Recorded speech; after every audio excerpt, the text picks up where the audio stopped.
जयम देहि यशो देहि दिशो जय। दसों दिशाओं से हमारी जय विजय हो, उन्नति और तरक्की हो, हमारा शुभ कल्याण मंगल हो। बोले षोडश मातृकाय नमः। अयम ध्यानायम समर्पयामि। अब नवग्रहों के लिए बाएं हाथ में रखिए। सभी के जीवन में नवग्रहों का प्रभाव है, तो नवग्रह देवताओं अपनी दया दृष्टि कृपा दृष्टि बनाए रखना। बोले ओम ह्रां ह्रीं ह्रूं सा सूर्याय नमः। एक दाना चढ़ाइए। चंद्रमा का ध्यान करेंगे। चंद्रमा देवता अपनी शीतलता हमें प्रदान करना, हमको क्रोध न आए, घर में सुख शांति हो। ये अत्रस गोत्र के हैं चंद्रमा देवता। बोले ओम श्रा श्री श्रों श्रा चंद्रमसे नमः। मंगल देवता का ध्यान करें। हे मंगल देवता हमारे घर परिवार में मंगल कार्य हो। बोले ओम क्रा क्री क्रों सा। बोले भूमाय नमः। बुद्ध देवता का ध्यान करें। हे बुद्ध देवता हमको हमारे परिवार को विद्यावान बुद्धिमान धनवान बनाना। बोले ओम ब्रा ब्री ब्रो सा बुद्धाय नमः। बृहस्पति देवता का ध्यान करें। देवताओं के गुरु बृहस्पति देवता अपनी कृपा दृष्टि बनाए रखना। बोले ओम द्रा द्री द्रो सा। बोलो शुक्राय नमः। शनिदेव का ध्यान करें। हे शनि देवता अपनी कृपा दृष्टि बनाए रखना। बोलिए ओम प्रा प्री प्रो सा शनिश्चराय नमः। राहु देवता का ध्यान करें। राहु देवता हमको और हमारे परिवार को दीर्घायु बनाना, हमारे रोग कष्टों को दूर करना। बोलिए ओम भ्रा भ्री भ्रो सा रावे नमः।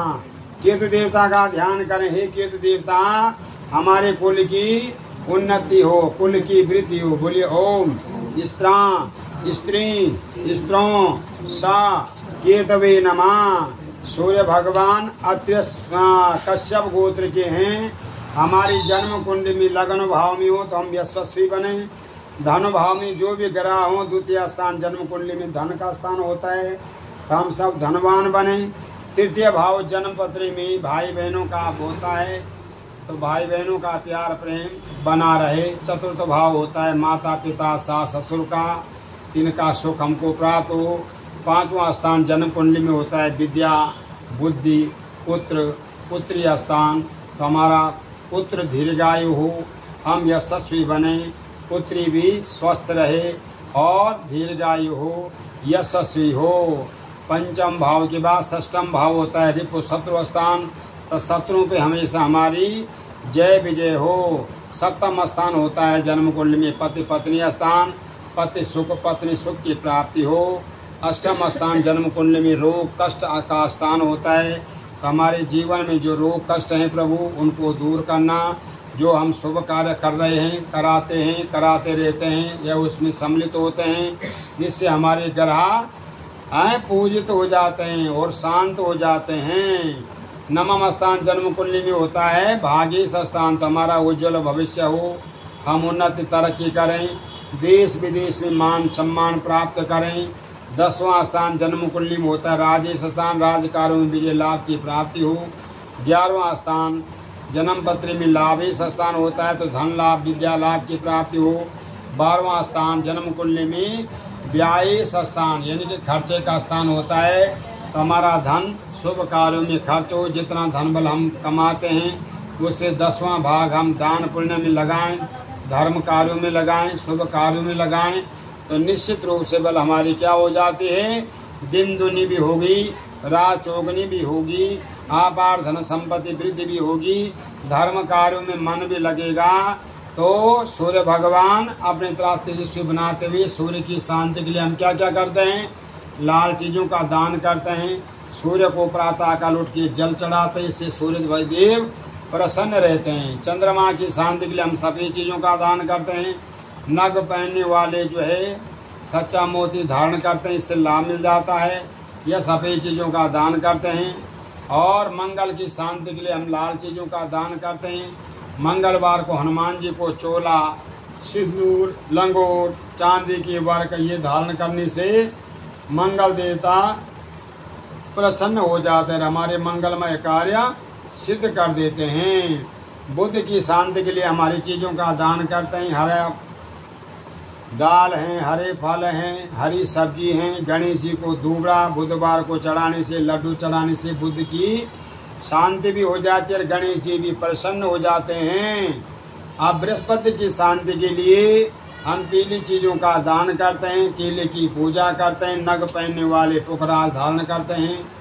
शुक्र की शांति के लिए सफ़ेद चीज़ों का दान किया जाता है और नग पहनने वाले डायमंड, हीरा धारण करने से इनको लाभ मिल जाता है। शनि की शांति के लिए काली चीज़ों का दान या लोहे का दान होता है, तेल का दान होता है, पीपल की पूजा होती है और नग पहनने वाले नीलम धारण करते हैं। राहु की शांति के लिए सतनाजा का दान होता है, कंबल का दान होता है, राजमा आदि का दान होता है और नग पहनने वाले गोमेद धारण करते हैं। और केतु की शांति के लिए सतनाजा का दान, भेड़ का दान, कंबल आदि का दान, वस्त्र दान और नीली चीज़ों का दान किया जाता है। और बुधवार को बेलपत्र वाला जो बेल वृक्ष है उसके नीचे घी का दीपक जलाने से भी केतु शांत और प्रसन्न रहते हैं। तो नग पहनने वाले लहसुनिया धारण करते हैं। हे नवग्रह देवताओं, हमारे जीवन में जो भी प्रभाव है, जो भी सूर्य शनि राहु केतु का प्रभाव है, अरिष्ट प्रभाव है, वो सब दूर करना और साथ में सुख शांति का आवागमन बना रहे, धन धान्य के भंडार भरते रहें, शुभ कार्यों में मन लगा रहे। क्योंकि घर में जाओ धन अधिक आ जाता है तो धर्म कार्यों से मन हट जाता है। और भगवान कहते हैं कि हे मनुष्य, आप सतयुग द्वापर त्रेता को भी देखिए, जिसमें राक्षस लोग धर्म कार्यों में, शुभ कार्यों में विघ्न डालते थे, उसी प्रकार कलयुग में भी जो है, जो धर्म के विपरीत होगा, माता पिता की सेवा नहीं करेगा, माता पिता की जीवन को महत्व नहीं समझेगा, उनको परेशान करेगा, वो भी राक्षस योनि से ही आए हुए लोग हैं जो अपने माता पिता को कष्ट देते हैं। और साथ में हम जो धर्म कार्यों में हैं, शुभ कार्यों में, धर्मेण मान्यते व्याधि, धर्म कर्म करने से दुख बीमारी दूर होंगी। धर्मेण मान्यते ग्रह दोष भी दूर हो जाएंगे। धर्मेण मान्यते शत्रु बाधा भी दूर हो जाएगी। यतो धर्म ततो जय, जय विजय की प्राप्ति हो जाती है। हे नवग्रह देवताओं, आयुष्य बोले आयुष्य, लंबी उम्र हो बोले विद्यस्या, हम विद्या बुद्धिमान हो बोले धनस्या, धन के भंडार हमारे जीवन में हो बोले सुखस्य, सुख की प्राप्ति हो। क्योंकि मनुष्य जीवन मिला है, पल पल में दुनिया भर के कष्ट हैं, उन कष्टों को दूर करने के लिए थोड़ा बहुत पूजा करते रहना चाहिए। सतयुग द्वापर त्रेता में हजारों वर्ष तपस्या करते थे, तब भी भगवान जी के दर्शन बड़े दुर्लभ होते थे। कलयुग में भगवान जी ने कहा कि थोड़ा बहुत भी करोगे तो भी तुम्हारे अरिष्ट दूर होते रहेंगे। तो थोड़ा बहुत केवल कोई गिनती नहीं है। जो नित्य प्रति करते हैं उनके जीवन में अपार धन संपत्ति वृद्धि भी होती है और उनका जीवन मंगलमय भी हो जाता है। धर्मार्थ लाभो बहुपुत्रस्या, पुत्र बल कैसा हो, आज्ञाकारी हो, सार्थक जैसा हो, जो सुबह सुबह भगवान जी की सेवा में जाता है, पूजा करता है, माथा टेकता है, चरणामृत प्रसाद लेने के बाद फिर घर आता है, फिर स्कूल जाता है नहीं भाई? ऐसे तो है। फिर कभी कभी शाम को भी चले जाते हैं आरती में, खाटू श्याम जी की आरती में सम्मिलित हो जाते हैं। ठीक है ना? हाँ, तो खाटू श्याम जी की कृपा। कौन है खाटू श्याम जी? हारे का सहारा, जो हार रहा हो उसका सहारा बन जाते हैं। जिनके जीवन में कष्ट हैं उनके सहारा श्याम जी बन जाते हैं। जिनके जीवन में धन का अभाव है उनका सहारा भी श्याम जी बन जाते हैं। जिनके बस केवल कुछ नहीं, उनके आशीर्वाद श्याम जी को उनको मिल जाता है, वो सामर्थ्यवान हो जाते हैं, वो यशस्वी हो जाते हैं, ज्ञान से परिपूर्ण हो जाते हैं, धन से परिपूर्ण हो जाते हैं, संतान की प्राप्ति हो जाती है, उत्तम संतान होती है। कैसी संतान होनी चाहिए? जैसे गणेश जी हो या खाटू श्याम जी जैसा हो। खाटू श्याम जी को खाटू श्याम की माता ने कहा था कि जो हार रहा हो उसका सारा बनना, ठीक है। तो श्याम जी हमारा सारा बनना, हमारे ऊपर अपनी दया दृष्टि बनाए रखना। खाटू श्याम जी बड़े धनवान लोग बना देते हैं, अपने भक्तों को धनवान बना देते हैं और ज्ञान से परिपूर्ण कर देते हैं, सर्वगुण संपन्न बना देते हैं। फिर हम कहते हैं कि हम बहुत पूजा करते हैं, पाठ करते हैं, तो फिर फल क्यों नहीं मिलते हैं? तो पूर्व में भी हमने कुछ अच्छा किया होगा जो हमें दुर्लभ मनुष्य जन्म मिला हुआ है, और हमारी अगर पूर्ति शीघ्र पूरी नहीं हो रही है तो पूर्व के कुछ द्वेषों के कारण इसमें समय लग सकता है, लेकिन विजय अवश्य मिलेगी, कार्य सिद्ध अवश्य होंगे। भगवान की पूजा कभी व्यर्थ नहीं जाती है। तो भगवान की थोड़ी बहुत पूजा करने से जिस प्रकार बूंद बूंद से सिंधु बन जाता है, उसी प्रकार थोड़ी थोड़ी पूजा एकत्रित करके, जैसे आप अपना धन बैंक में जमा करते हैं, थोड़ा थोड़ा जमा करके अच्छी खासी रकम बन जाती है, उसी प्रकार थोड़ी थोड़ी पूजा करके, पाठ करके, यज्ञ करके, अनुष्ठान करके, मंदिर जा करके, भगवान के दर्शन करके आपके खाते में जो धर्म खाता है, जब हम चले जाएंगे भगवान जी के शरण में, तो हमारा आय व्यय लिखा जाएगा कि इसको दुर्लभ मनुष्य जन्म मिला था, इसने क्या क्या शुभ कार्य किया है, क्या क्या शुभ कार्य नहीं किया है। क्योंकि मनुष्य जीवन बार बार नहीं मिलता है। मानुष जन्म अनमोल रे, इसी माटी में न घोल रे, अब तो मिला है फिर न मिलेगा, कभी नहीं कभी नहीं कभी नहीं, जीते जी कल्याण है। जब तक स्वस्थ हो तब तक धर्म कार्य पूजा पाठ करते रहना चाहिए। इससे हमारे जीवन में मंगलमय प्रभाव पड़ेंगे, मंगलमय कार्य होंगे, संतान भी आज्ञाकारी होगी। नहीं तो आजकल की संतान माता पिता को बात बात पे माता पिता को आंख दिखाएंगे, कहेंगे तुम्हें क्या पता, जो कुछ पता है हमको ही पता है। इसलिए माता पिता के सेवा से विमुख रहेंगे। इसलिए माता पिता का कर्तव्य है कि उनको धर्म से जोड़िए, मंदिर से जोड़िए, सुबह शाम आरती दर्शन कराइए। प्रतिदिन संभव नहीं है तो हफ्ते में एक दिन अवश्य जाइए। नहीं तो संतान आपकी आजकल की शिक्षा दीक्षा के साथ साथ संतानें दूर होती चली जाएंगी। जितने घर के सदस्य हैं उतने मोबाइल हैं, सब अपने अपने मोबाइल में लगे हुए हैं। कौन क्या खा रहा है, कौन क्या दे रहा है, कुछ ही पता भी नहीं है। क्या स्वाद है ये भी पता नहीं है, कौन आ रहा है कौन जा रहा है ये भी पता नहीं है। इसलिए धर्म से जुड़े रहिए, धर्म कर्म अपनी जीवन में करते रहिए। नहीं तो संतान हमको आगे जब वृद्ध अवस्था आएगी, हमको वृद्ध आश्रम छोड़ने के लिए तैयार हो जाएगी। तो वृद्ध आश्रम इसीलिए बना रहे हैं, नहीं बना रहे, बन रहे नहीं वृद्ध आश्रम, इसीलिए तो बन रहे हैं। जो हमारे लायक संतान है वो जब उनका मतलब हमसे होगा तो क्या करेंगे, हमको वृद्ध आश्रम छोड़ के चले आएंगे। तो ऐसा कौन करेगा? जो राक्षस बच्चे होते हैं, ठीक है, जो द्वापर त्रेता सतयुग के राक्षस थे वही कलयुग के हैं, जो अपने माता पिता को वृद्ध आश्रम छोड़ के चले आते हैं। वृद्ध आश्रम भी आजकल VIP हैं, वहाँ भी करोड़ों रुपए दे करके माता पिता को रखा जाता है। देहरादून में है एक बढ़िया वाला वृद्धाश्रम, जहाँ साल का 1-1.5-2 करोड़ रुपए दे करके उनकी खूब अच्छी सेवा होती है। वहाँ पे हैं वो बच्चे छोड़कर अपने माँ बाप को वहाँ पे, तो यहाँ पे रहो आप ठाट बाट के साथ। तो कहने का मतलब ये है कि माता पिता घर में हैं तो बच्चों को आशीर्वाद मिल रहा है। जिस घर में माता पिता नहीं हैं उस घर में बच्चों को बराबर आशीर्वाद मार्गदर्शन नहीं मिलता है, इसलिए वो भटक जाते हैं। और जब भटकेंगे तो वो देख रहे हैं कि हमारे दादा दादी नाना नानी की कैसी सेवा हो रही है, वो भी फिर उसी प्रकार हमारी सेवा सत्कार में लग जाते हैं। तो भगवान से नवग्रहों से आप प्रार्थना कर रहे हैं क्या?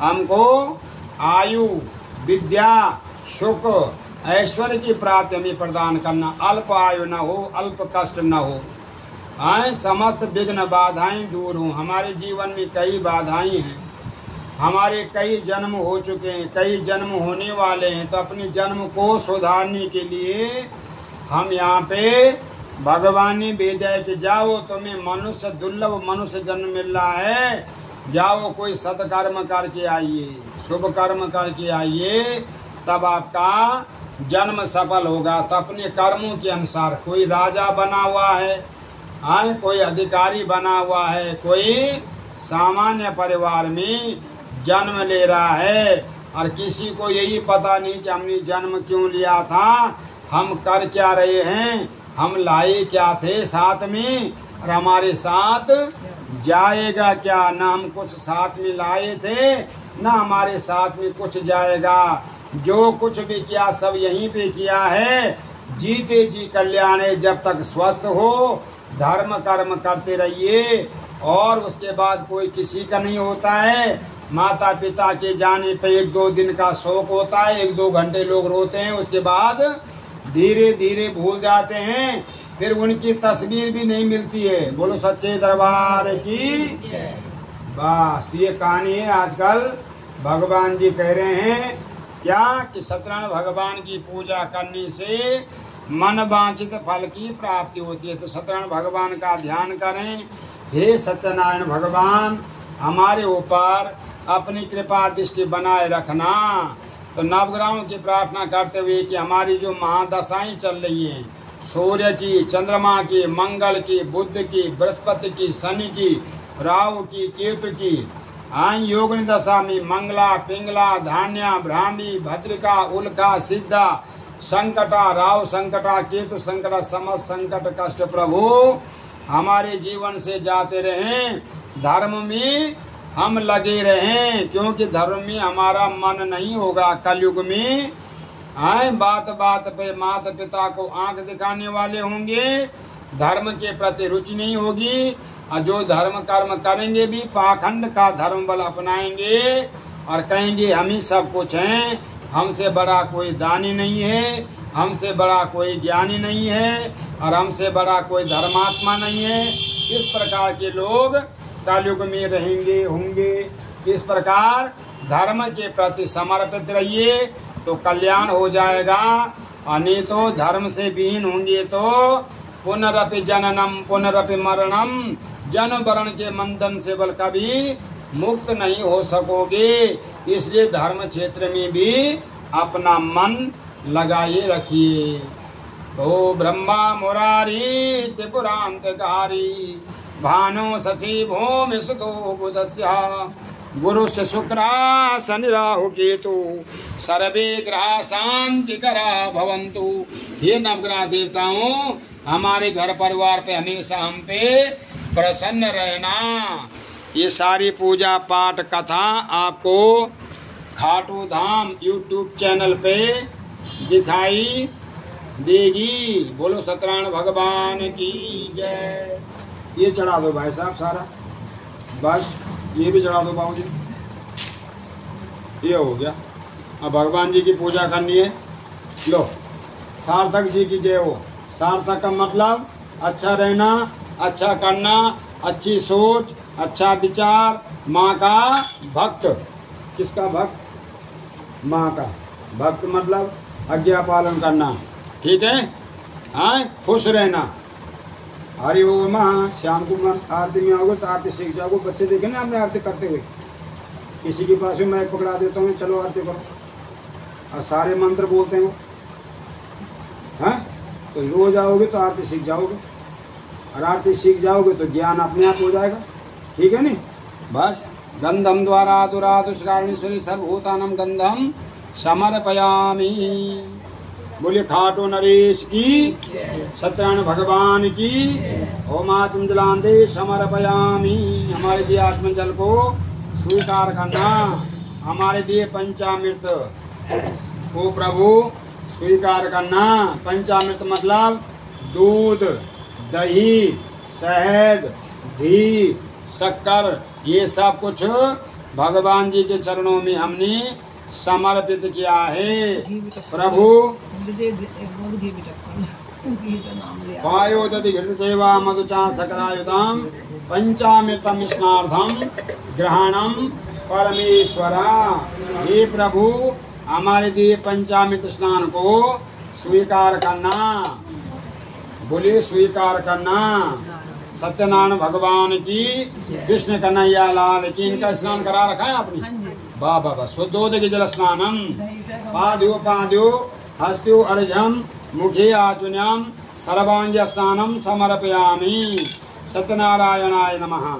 भगवान जी का तिलक, अक्षत्र, पत्र, पुष्प, धूप, दीप, नैवेद्य, ऋतुतांबूल, कंदमूल फलम बांके बिहारी लाल की, कृष्ण कन्हैया लाल की। अक्षताम समर्पयामि पुष्पम। हे नारायण गोविंद, हम प्रसन्न रहें, मुस्कुराते रहें। दीपम धूपम समर्पयामि।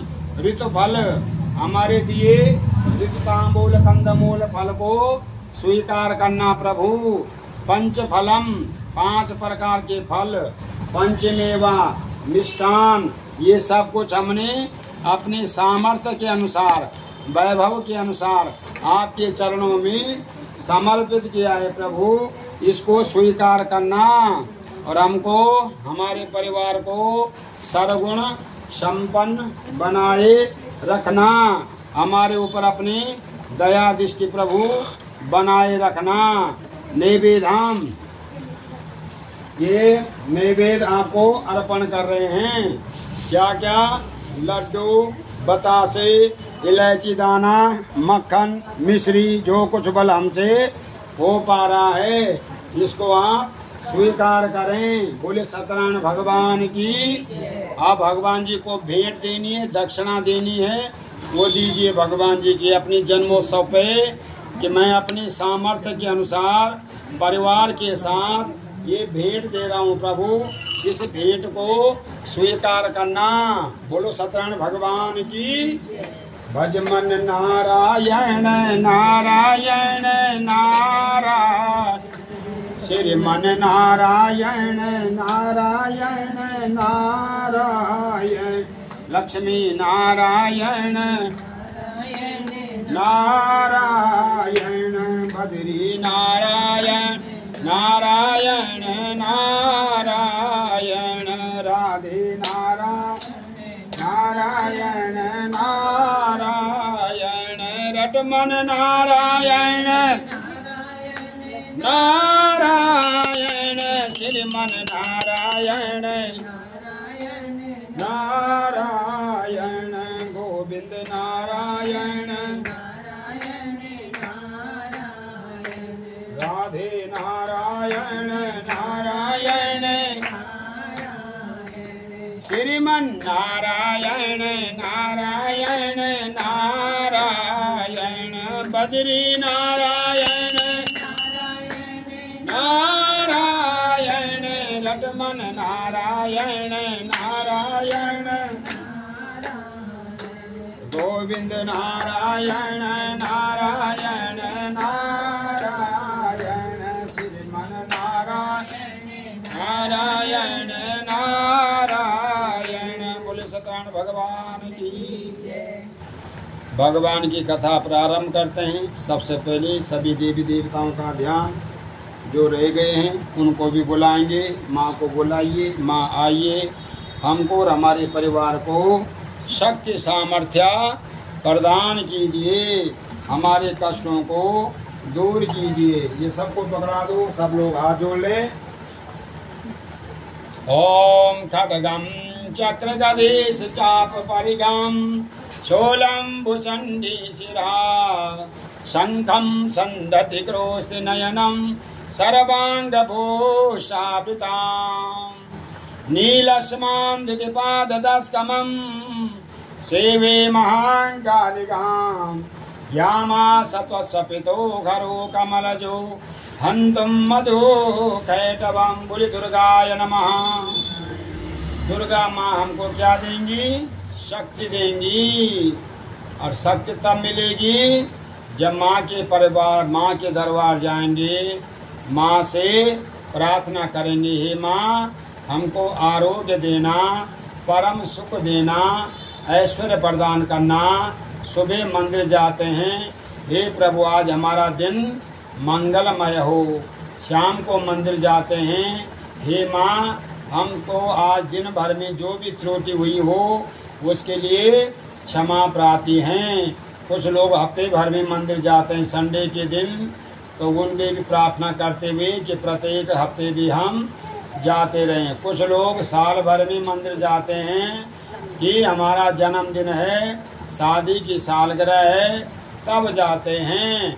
और कुछ लोग मंदिर से विमुख रहते हैं, कुछ लोग पर्वों पे ही। लेकिन भगवान कहते हैं कि घर में मंदिर नहीं होते थे, घर में मंदिर पहले नहीं होते थे। औरंगजेब ने जब सारा हिंदू धर्म को भ्रष्ट कर दिया, सारे मंदिर तोड़वा दिए, ब्राह्मणों की चोटी 1.25 मन चोटियां कटवाता था डेली। कितना? 1.25 मन है, आपको पता? किसी को नहीं पता है? 1.25 मन चोटी ब्राह्मणों के कटवाते थे। तभी तो जो है लोगों ने धोती और चोटी छोड़ी दी है। कुर्ता पैजामा पहन के पंडित जी बनते हैं, कुर्ता पैजामा यजमान भी पहनते हैं, है ना? तो ब्राह्मण की क्या थी? धोती और चोटी पहचान। हाँ, अब ब्राह्मण की जो है धोती भी छूट गई, चोटी भी छूट गई। हमारा तो रखा हुआ एंटेना। हाँ, एंटेना ही है। इसीलिए तो होती थी चोटी की बाई, उससे ज्ञान की प्राप्ति। जैसे पहले टीवी का एंटेना होता था, उससे टीवी जो करता था, कवर करता था, पिक्चर दिखाता था। उसी प्रकार ब्राह्मणों का भी होता था कि हमारी जो शिक्षा है उसमें क्या है? भगवान की किरणें, भगवान का आशीर्वाद के द्वारा उनको जिज्ञासा होती थी। जैसे कृष्ण सुदामा जी की मित्रता थी, लेकिन सुदामा दरिद्री रहे। क्यों रहे दरिद्री? सुदामा जी को डेली आप भागवत सुनते हो, भागवत में जाते हो, और सुदामा जी के चरित्र के बारे में अगर आपको पता नहीं होगा तो फिर कैसे काम चलेगा? एक वृद्ध माता जी 3 दिन से भूखी थी, उनको कुछ नहीं मिला भिक्षा में, तो किसी ने उनको चने दे दी, चने की पोटली। अब पहले ये होता था कि भगवान का बिना भोग लगाए हुए, चाहे भिक्षा मिली हुई है चाहे कमाया हुआ है, तो भगवान को अर्पण करने के बाद ही भोजन करते थे। तो वृद्ध माता ने सोचा कि मैं जब तक भगवान का भोग नहीं लगाऊंगी तब तक जो है ये भिक्षा का जो भोजन है इससे नहीं खाऊंगी। तो चोर आए और उन्होंने उन चने की पोटलियों को स्वर्ण की अशुरुपियां मोहरे समझ करके चुरा करके जब भाग रहे थे तो सबने हल्ला कर दिया, चोर आ गए, चोर आ गए। वो चोर भी भागते भागते कहाँ पहुंचे? जहाँ पे कृष्ण सुदामा गुरु आश्रम में पढ़ाई कर रहे थे। गुरु माँ के गोदी में वो चने की पोटली चोरों के द्वारा छूट गई। इधर वृद्ध माता ने श्राप दिया कि मैं 3 दिन से भूखी थी, जो इन चनों को खाएगा वह जीवन भर दरिद्री रहेगा। क्या कहा था? कि जो इन चनों का भक्षण करेगा जीवन पर्यंत दरिद्री रहेगा। और सुदामा जी ब्रह्म ज्ञानी थे, उन्होंने चने की पोटली देख ली और उसको उनको ज्ञात हो गया कि ये श्रापित चने हैं। अगर इन चनों को मैं भगवान कृष्ण को देंगे तो पूरा संसार ही दरिद्री हो जाएगा। तो सुदामा जी ने वो चने स्वयं भक्षण कर दिए। आपको केवल इतना पता है कि उन्होंने चने खाए थे भगवान के बदले के, लेकिन इतना पता नहीं है कि वो चने श्रापित चने थे। तो सुदामा जी ने वो चने स्वयं भक्षण किए, स्वयं दरिद्र होना स्वीकार किया। भगवान जी को त्रिलोकीनाथ ही रहने दिया कि त्रिलोक का पालन करने वाले हैं, दरिद्र रहेंगे तो त्रिलोक का पालन कैसे होगा। इसलिए दया दान धर्म में हमेशा रहना चाहिए। भगवान कहते हैं कि हमारी कथा में 3 प्रकार के लोग आते हैं। कितने प्रकार के? 3 प्रकार के। कौन कौन से? श्रोता, वक्ता और एक आप लोग जैसे सज्जन आप लोग आए हैं। कथा कैसी हो रही है, किस तरह हो रही है, कथा में क्या प्रसंग है, पूजा कैसे हुई है, समय कितना लगा है। आजकल तो पंडित जी बोल देते हैं कितने घंटे की कथा करनी है, कितने मिनट की कथा करनी है। कथा घंटे के मिनट की नहीं होती, कथा होती है श्रद्धा के अनुसार, भाव के अनुसार, समय के अनुसार, विधि विधान से करेंगे तो फल मिलेगा बढ़िया। पूजा पाठ करते हो, दुकानदार आजकल घी रख रहा है कि पूजा वाला घी चाहिए क्या, तो पूजा वाला घी मिल जाता है आपको 100-150 रुपए किलो। खाने वाला घी मिल जाता है आपको 600-700 रुपए किलो। तो कहने पूजा वाला घी चाहिए, तो पूजा वाला घी हो गया नकली। अब फिर कहते हैं हम पूजा पाठ करी, बहुत दान पुण्य करा और फल ही नहीं मिला, तो फल कहाँ से मिलेगा। पूजा में तो सारी सामग्री ही नकली आ रही है। तो भगवान जी की पूजा कर रहे हो, जो घी आपको प्रिय है वही घी भगवान जी के लिए थोड़ा बहुत समर्पित घी न लाइए। 1 किलो 100 ग्राम ही भगवान जी को चढ़ा दो, उसी में हवन कर दो, उसी में लाभ मिल जाएगा। तो कहते हैं कि श्रोता वक्ता जो कहीं नहीं बोलता होगा, किसी के सामने नहीं बोलता होगा, उसको भगवान जी के सामने बिठाने से, भगवान जी की पूजा में बिठाने से, भगवान जी की कथा में आने से वो बोलना शुरू कर देते हैं। समझिए वक्ता का मतलब, जो कहीं नहीं बोलता हो, समाज में ना बोलता हो, घर में नहीं बोलते हो, शर्माते हो, वो भगवान जी की कथा में बैठते हैं और बोलना शुरू कर देते हैं कि ना तुम सुनो ना हम सुने, कि तुम्हारी बहू कैसी थी, कि तुम्हारी बहू ने क्या किया, तुम्हारी सास ने क्या किया। तो वहाँ पे वो कथा जो है, एक तरफ कथा पंडित जी की चलती है और एक तरफ माताओं की कथा चलती है, उनको बोलते हैं वक्ता। और एक आते हैं फिर श्रोता, जिनको नींद घर में नहीं आती, रात को नींद की गोली भी खाओ तो भी नींद नहीं आती है, उनको भगवान जी की कथा में बिठा दो, उनको वहाँ नींद आ जाती है, उनको बोलते हैं श्रोता।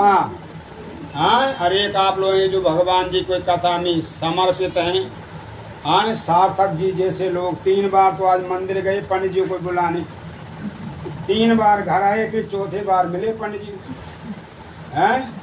तो एक ऐसे लग गया होगा आधा घंटा आने जाने में।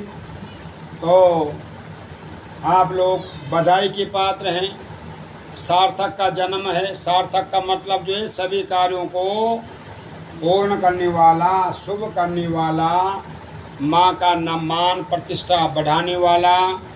और यही बच्चे जो पूजा पाठ में लगे होते हैं आगे जाके बड़े यशस्वी होते हैं। तो सार्थक का कार्य क्या है? प्रतिदिन मंदिर आना।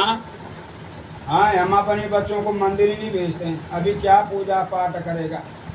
अब बुढ़ापे में कौन पूजा पाठ करेगा जब चल भी नहीं सकते, देख नहीं सकते, सुन नहीं सकते, बोल नहीं सकते, घुटनों में दर्द हो रहा है, पैर सो रहा है, घर के काम करने बंद कर दिए, काम करने वाले आ रहे हैं, तो हमारी तो एनर्जी वैसे ही बेकार हो गई, नहीं हुई।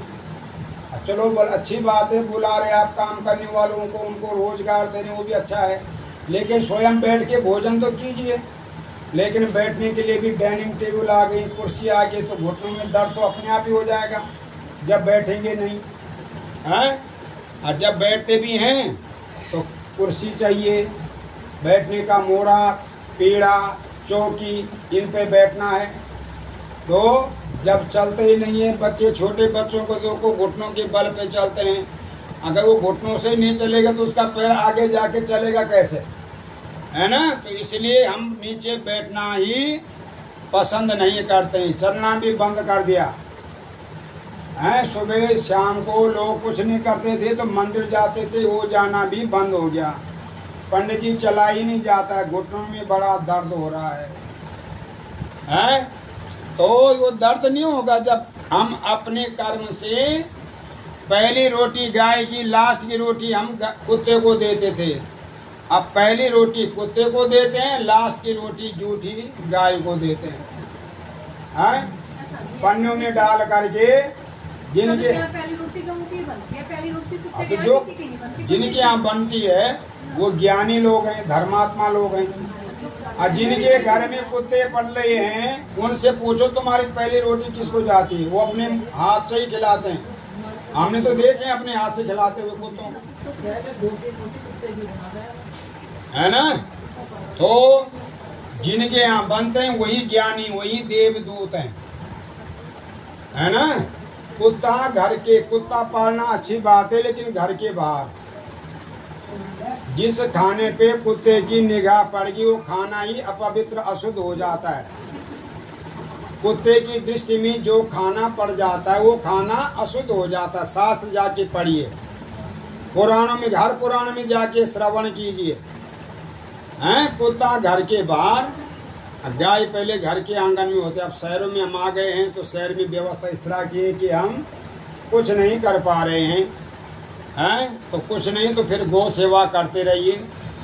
हैं, जीवन में गौ सेवा भी विशेष महत्व हमको मिलता है। अब तो गाय भी छोटी छोटी आने लगी जो आप घर में पाल सकते हो, फ्लैटों में लोग रखने लगे।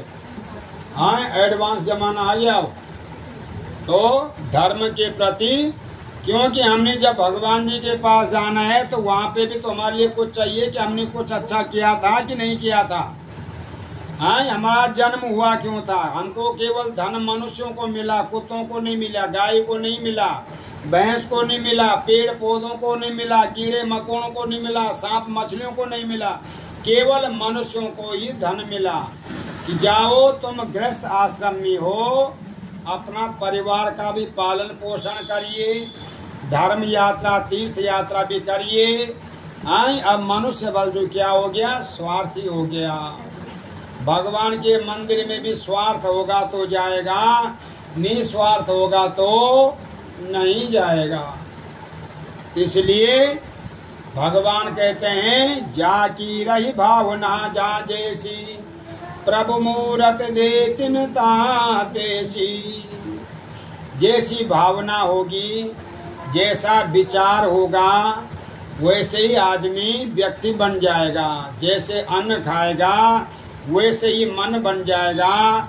माताएं भोजन करते हुए, बनाते हुए क्या चिड़चिड़ापन रहेगी तो गुस्सा करेगी न, मैं इनका नौकर हूँ, हर बार मुझे ही बनाना पड़ता है।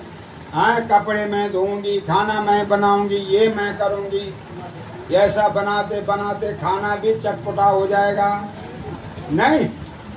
और शुद्ध भाव से श्री कृष्ण गोविंद हरे मुरारी, हे नाथ नारायण वासुदेव। इन मंत्रों से, इन भजनों से अगर भोग बन रहा है, भोजन बन रहा है, उसकी मिठास देखिए।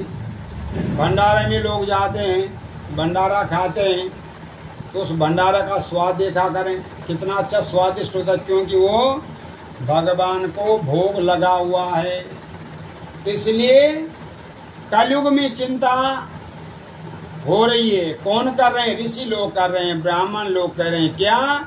कलयुग में मनुष्य स्वार्थी होगा। माता पिता की सेवा भी मतलब से होगी। माता के पिता के पास बहुत धन होगा तो सेवा भी होगी, और धन नहीं होगा तो सेवा भी नहीं होगी। उसी हिसाब से होगा। माता पिता के जाने पर जो रोना होता है वो भी मतलब का ही रोना होगा। कि पिता से कितना नुकसान है, माता से कितना नुकसान है, उसी हिसाब से वो सब चलते हैं। से सब शास्त्र में पहले ही लिख दी गई है कि कलयुग के मनुष्य जो हैं वो इस प्रकार के स्वार्थी होंगे।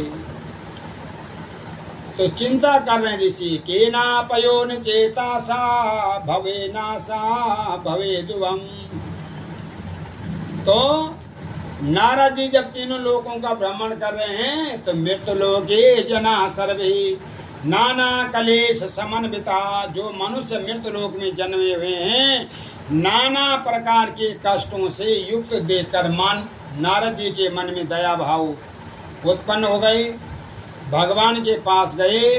तत्र नारायणम देवम शुक्ल वर्णम चतुर्भुजम। हे नारायण, मैं आपके शरणागत हूँ। अच्छा, भगवान के दरबार जब जाते हो जल्दी जल्दी जाते हो और जल्दी जल्दी आ जाते हो, जैसे भगवान जी का कर्जा देना हो।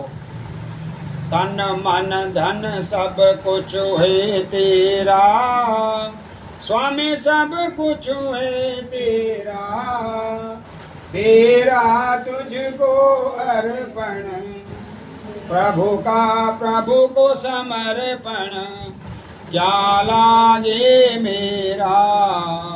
ओम जय जगदीश हरे। और जब आरती का नंबर, आरती में तो कह दिया सब कुछ तेरा ही है, मेरा तो कुछ नहीं है। और जब बटुआ निकाला तो पहले नोट आया, फिर नोट के बाद बड़ा नोट, छोटा नोट और छोटा नोट, और लास्ट में खोटा सिक्का निकाला जो बाजार से कहीं चल के नहीं आया, और कह दिया भगवान जी को, लो ये तेरा था, तुम कोई अर्पण या फिर फटा हुआ नोट या जला हुआ नोट भगवान जी की आरती में चढ़ाया, लो तुम्हारा एहसान तुमको और मैं चल दी। तो ये भगवान कहते हैं कि मैं दक्षिणा का भूखा थोड़ी नहीं हूँ, मैं तो भाव का भूखा हूँ। वो ऋषि लोग जो दक्षिणा नहीं चढ़ाते हैं, केवल तुलसी दल से ही भगवान जी की पूजा भी स्वीकार हो सकती है। धन तो आप किस लिए चढ़ाते हो कि भाई यहाँ की कुछ व्यवस्था होगी। धन भगवान ने हमको दिया है तो इसका हम 10वां भाग दान करेंगे, और नहीं दान करेंगे तो कहाँ जाएगा वो धन।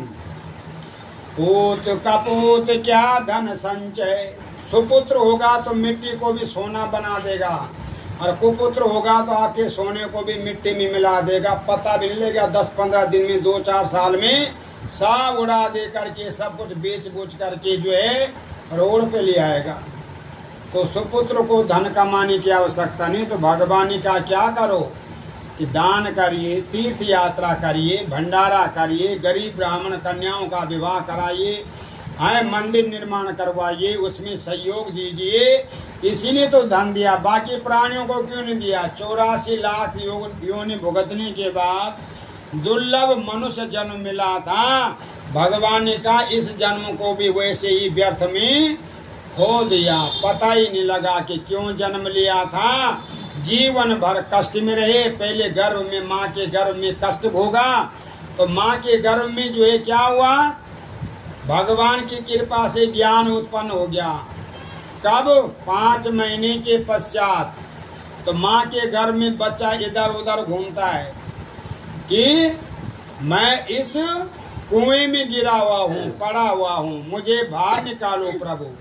भगवान की तपस्या करता है। अगर पुण्य जागृत हो गया तो बच्चा सबसे ज्यादा तपस्या कहाँ करता है? माँ के गर्भ के समय, गर्भ में जब रहता है, मुझे प्रभु यहाँ से बाहर निकाल दो, मुझे बड़ी पीड़ा हो रही है, कष्ट हो रहा है। दूसरा ज्ञान कहाँ होता है? शमशान घाट में, कि ये व्यक्ति को हम जला रहे हैं, इस जीव को जला रहे हैं, कल को मुझे भी यहीं जलना है, मेरी भी यही गति होनी है।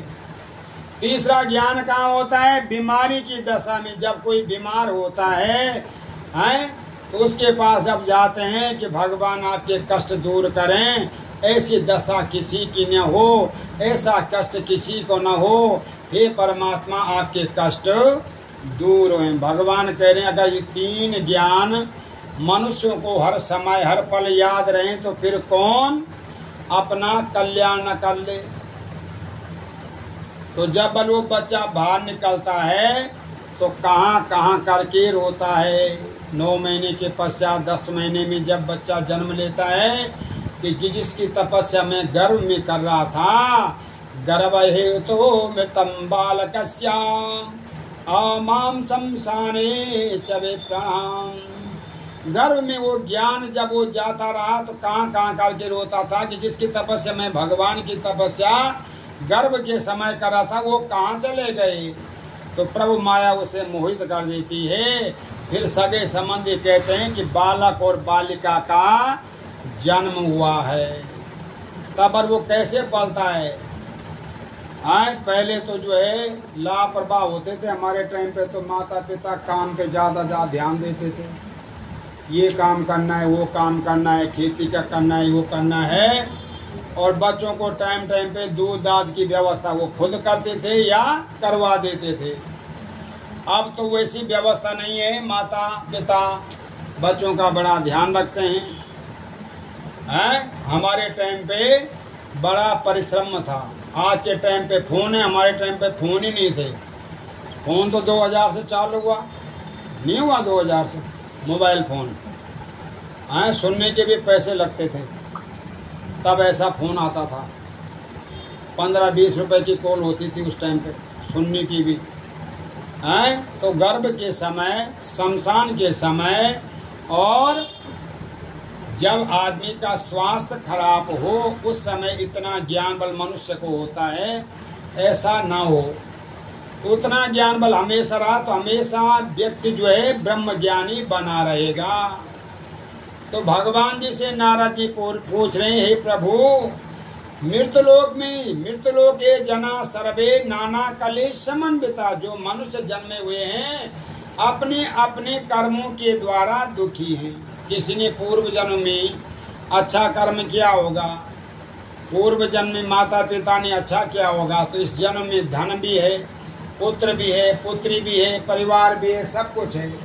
अब पूर्व जन्म में कुछ गड़बड़ हुई होगी तो उसी समय हमारे साथ ऐसे ही सब समस्या चल रही है। ये लेन देन हमारा चल रहा, तो जैसे हम यहाँ कर रहे हैं वैसे हमें आगे भी मिलने वाला है। कई जन्म हमारे हो चुके हैं, कई होने वाले, इसलिए अपने जन्म को सफल करना चाहिए। तो भगवान ने कहा, हे नारद जी किस लिए आए हो, क्या है तुम्हारे मन में, आज तुम विशेष स्तुति कर रहे हो।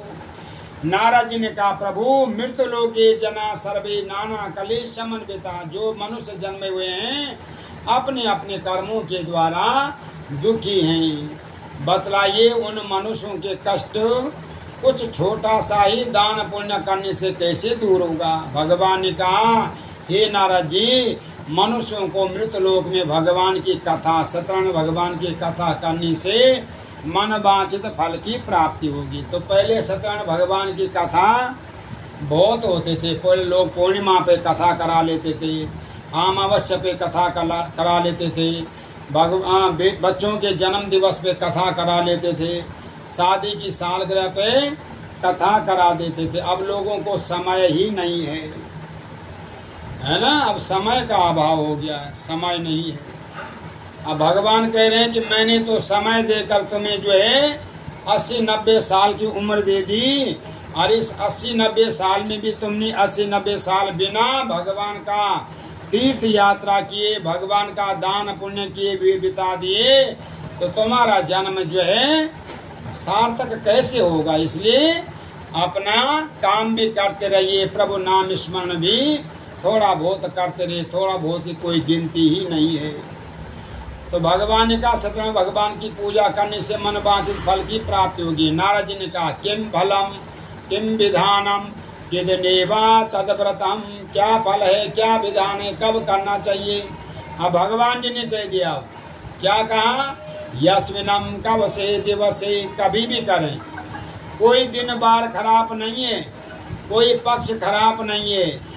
जब जन्म का दिन बार खराब नहीं है तो भगवान की पूजा करने का दिन बार खराब कैसे हो सकता है। जब मरने का दिन बार ही निश्चित नहीं है, किसी भी दिन चल जाते हैं, तो वो दिन बार जब खराब नहीं है तो और दिन कैसे खराब हो गए। जब जन्म जिस भी दिन हो, पंचमी हो, सोमवार को हो, मंगलवार को हो, बुधवार को हो, शनिवार को हो, तो फिर वो बार खराब कैसे हो सकता है। तो भगवान कह रहे हैं किसी भी दिन करें।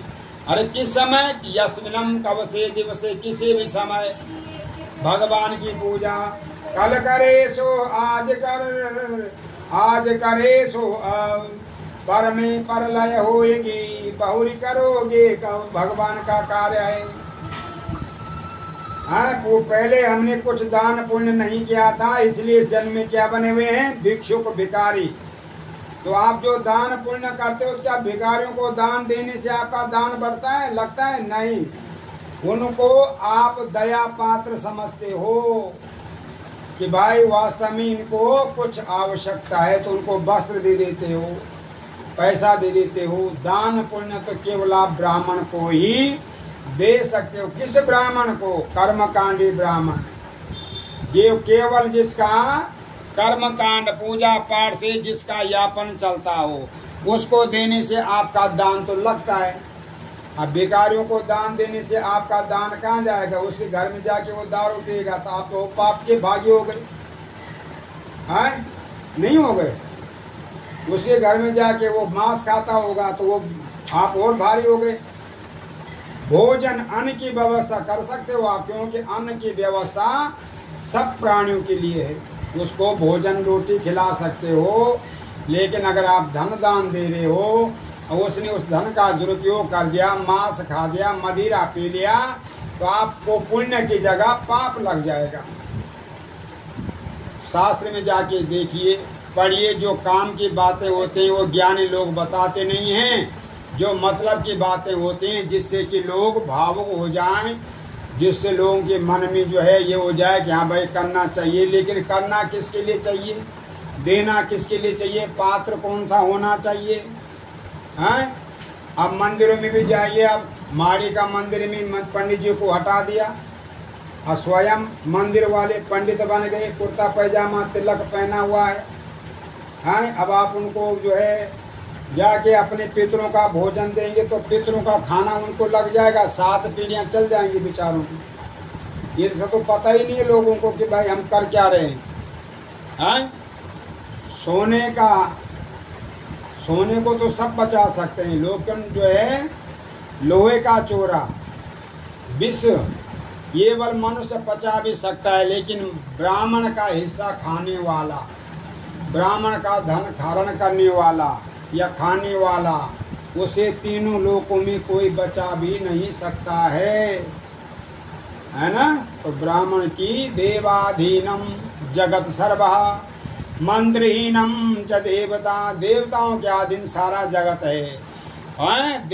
देवता किसके अधीन है? मंत्रों के अधीन। ते मंत्र ब्राह्मणम धीनम, वो मंत्र ब्राह्मणों के अधीन है। तस्मात् श्री विप्र देवता, और मंत्र ब्राह्मणों के पास हैं। जो ब्रह्म ज्ञानी होगा, जो जानकारी रखता होगा, जो संध्या वंदना पूजा पाठ आरती दर्शन आदि करता होगा, वो ब्राह्मण अपने आप में वर्चस्व से परिपूर्ण होगा।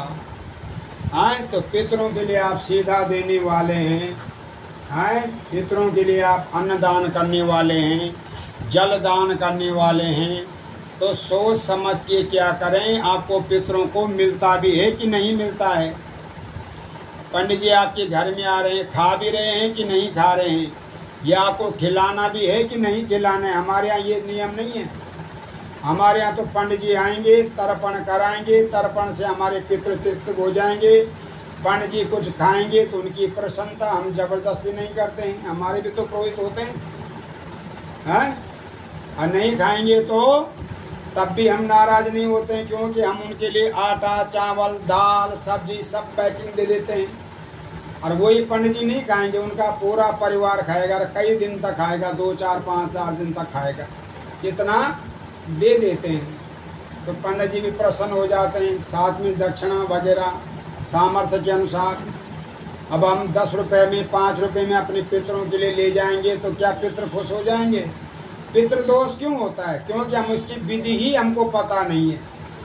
और जब विधि पता नहीं होगी तो साल भर में पितृ तो आते हैं धरती पे कि मेरा परिवार मुझे कुछ देगा, तो क्या देगा? तस्मै स्वधा तस्मै स्वधा तस्मै स्वधा। जब तक स्वधा शब्द नहीं बोलोगे तब तक आपके पितरों को कुछ नहीं मिलेगा, न मिलता है। और जब तक अग्नि में स्वा नहीं बोलोगे तब तक आपकी दिव्यावती अग्नि में स्वीकार नहीं होती है। तो 2 चीज़ों का ध्यान, अग्नि में स्वा बोलना जरूरी, अब पितरों के लिए तर्पण कराना जरूरी। आप भोजन दो या न दो उसका कोई महत्व नहीं है, लेकिन उनको जल अवश्य दीजिए, उनको तृप्त कीजिए। तृप्त होंगे जल से, दूध से, तिल से, कुसा से, जौ से। ये सब पितरों की सामग्री है। भोजन तो आपकी प्रसन्नता है, आपका पूरी खाने का मन कर रहा, आपने पूरी बना दी। आपका खीर खाने का मन कर रहा, आपने खीर बना दिया। आपका हलवा खाने का मन कर रहा, आपने हलवा बना दिया। पितरों ने तो नहीं कहा कि भाई हमारे लिए हलवा बनाना, हमारे लिए खीर बनाना, पूरी बनाना, है ना। पितरों के लिए अगर आप तृप्त करना चाहते हो तो विधि पूर्वक उनके तर्पण करवाइए। तीर्थ पे जाते हो, बिना तर्पण किए हुए लौट आते हो, तो तीर्थों पे जब जाते हो किसी ज्योतिर्लिंग पे जाएं, कहीं गंगा जी के तट पे जाएं।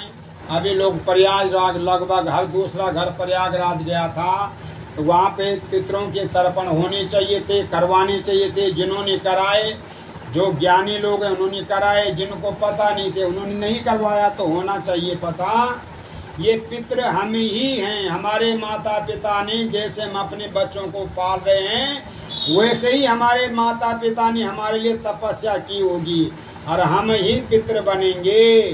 तो हमारे माता पिता ही हमारे पूर्वज हैं। अगर हम उनको प्रसन्न नहीं कर सकते हैं, पहले तो जीते जी उनको कोई कष्ट नहीं देना चाहिए, और उसके बाद उनकी पुण्यतिथि याद हम तारीख पे कराते हैं कि हमारी माँ की ये तारीख थी, पिता की ये तारीख थी। तिथि पे तो करवाते ही नहीं है, और जब तिथि पे कराएंगे नहीं तो उनको मिलेगा कुछ नहीं। तो वो तिथि जो है तारीखों में परिवर्तन हो जाती है। पिछले साल आप देखिए, सूर्य षष्ठी का मेला सितंबर के महीने में था, और इस बार अगस्त में ही आ गया। तो तिथि और तारीख में अंतर होता है। तिथि पे पितरों को सब कुछ मिल जाता है, तारीख पे नहीं मिल पाएगा। उससे बढ़िया तो सीधे मावस ले लीजिए, मावस में एकादशी में पितरों को दे दीजिए। हमारे पिताजी की एकादशी थी, हमारे पिताजी की पूर्णिमा थी, हमारे पिताजी की परिवार थे, तो उन्हीं तिथि में देने से लाभ मिलेगा। तारीख पे देने से कोई लाभ नहीं मिलता है, जो लोग तारीख पे करवाते हैं। तो ये भी ध्यान रखने वाली बातें हैं। जो तिथि पे कराते हैं वो ज्ञानी लोग हैं कि हमारे पूर्वजों की तिथि है, और उसमें तर्पण अवश्य कराएं। किसी जानकार को बुलाइए और तर्पण कराइए। उस तर्पण में कम से कम जो है पूर्ण घंटा का समय लगता है टोटल काम में, उस तर्पण को करवाने में। तो विधि पूर्वक तर्पण कराइए, और पितृ अपने आप प्रसन्न हो जाएंगे। पितृ दोष का भी होगा ही नहीं। तो यहाँ सिस्टम दूसरा भी है। यहाँ तो लोग एक ही दिन में सब कुछ कर देते हैं, 3 दिन में सब कुछ कर देते हैं, 5 दिन में सब कुछ कर देते हैं। जिस माता पिता ने हमारे लिए इतनी तपस्या की जीवन पर्यंत, उनके लिए हम 10-12 दिन का समय भी नहीं निकालते हैं। फिर हम कहते हैं पर्व आ रहा है, दिवाली आ रही है, दशहरा आ रहा है। पर्व क्या करेगा? पर्व 1 साल नहीं मनाएंगे तो क्या पर्व बंद हो जाएंगे? है ना। तो पर्व का विधान न करके उन माता पिता की चिंता कीजिए जिन्होंने हमारे लिए परिश्रम किया था। तो सत्यनारायण भगवान की कथा कलयुग में सबसे पहले किसने की? एक सदानंद ब्राह्मण ने किया। ऋषियों ने पूछा, ये सूत जी बतलाइए, उन्होंने कैसे व्रत किया?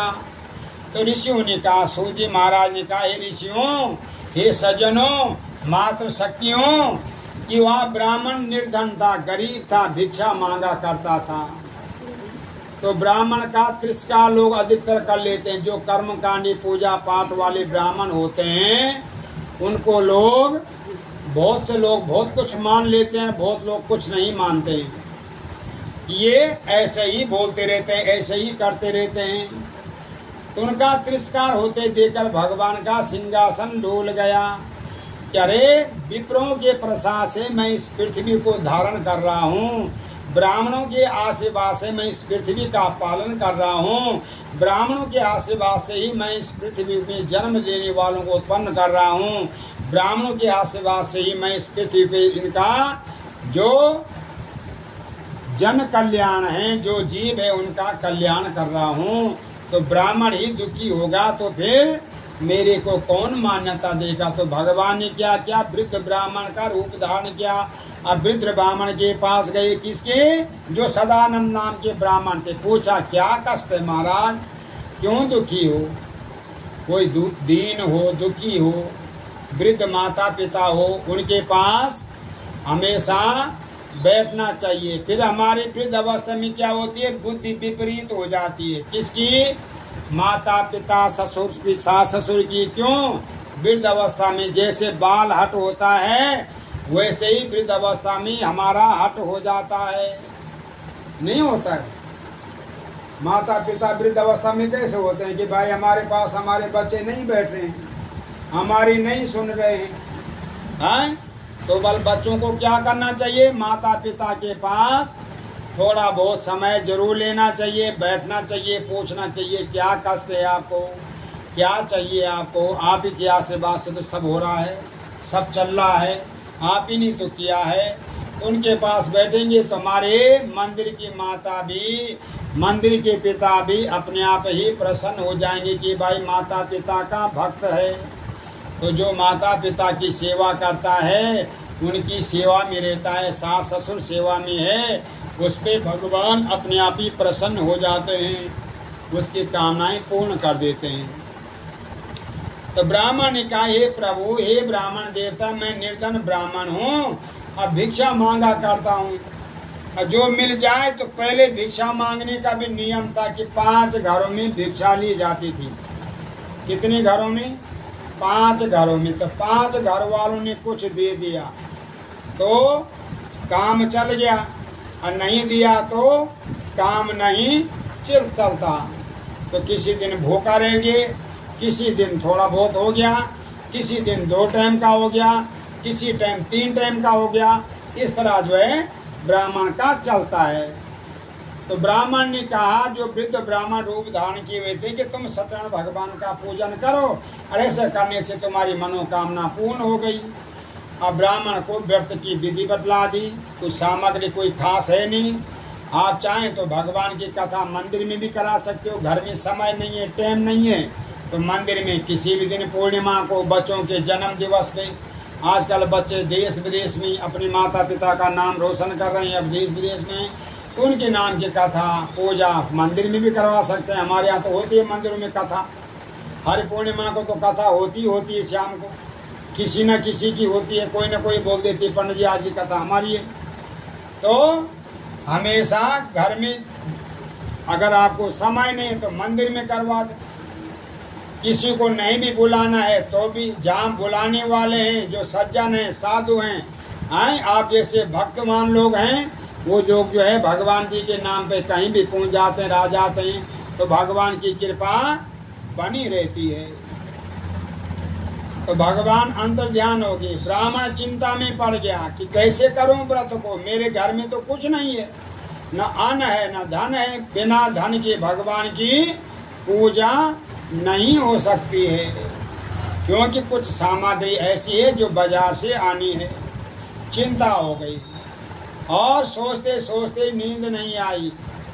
सार्थक के जन्म दिवस पर सार्थक के नाना नानी मम्मी ने जो है 1 महीना पहले ही बोल दिया था, पंडित जी हमारे घर में आपने कथा करनी है। 1 महीने पहले से ही चिंता हो गई थी कि कथा करनी है, कौन कौन आएंगे, कौन कौन नहीं आएंगे। आजकल आने वाले भी एक से एक प्रकार के होते हैं, प्रसाद खट्टा होगा या मीठा होगा, अच्छा होगा, लेकिन जैसा भी होगा भगवान का अमृत होगा। उस अमृत का हम पान करेंगे तो हमारे अंदर सद्भावनाएं, सद्विचार, शुभ कार्य हमारे घर में होते रहेंगे। भगवान के लिए आपने जो ये समय दिया है, ये समय भगवान जी आपको निश्चित रूप से देंगे। आपने 1 घंटा कथा में बैठे तो 1 घंटा भगवान जी आपको अवश्य किसी न किसी कष्ट से आपको बचा देंगे। आपने 2 घंटा दिया तो 2 घंटे भगवान जी आपके लिए प्रति समर्पित रहेंगे कि ये भक्त मेरी कथा में रहा था, इसका ऋण है मेरे ऊपर, हैं, तो भगवान उस भक्त का कल्याण कर देते हैं। संपूर्ण पूजा में बैठे हुए हैं तो भगवान ने कहा ये तो विशेष भक्त है मेरा, तो इसके सभी कार्य में सर्वदा सिद्ध करता रहूंगा। इस प्रकार जाकी रही भावना जा जैसी प्रभु मूरते तातेसी है। तो हमारा मन में भाव है कि हमने पेड़ा खाना था और मिला वहाँ पे लड्डू, तो पेड़ा तो रह ही गया है, तो भावना वैसी बन गया जी, वैसे ही था। अभी एक जगह मैंने भगवान जी की पूजा करी, वहाँ पे नाते रिश्तेदार काफी आए हुए थे। तो रिश्तेदार कुछ ऐसे थे कि मनोबल बढ़ाने वाले थे यजमान जी, कुछ ऐसे थे कि मनोबल को कम करने वाले थे। कहाँ तुम्हारा नाश्ता है, कहाँ तुम्हारा भोजन है? अरे भाई तुम भगवान की कथा के लिए आए हो, भगवान जी की पूजा के लिए आए हो, या फिर अपनी सेवा के लिए आए हो? अरे भगवान जी की पूजा में उस समय तो निर्जला रह करके आपको व्रत करना चाहिए, कथा सुननी चाहिए, आपका कल्याण हो जाएगा। भगवान जी के प्रति अगर आप समर्पित नहीं तो भगवान आपके प्रति समर्पित कैसे हो जाएंगे?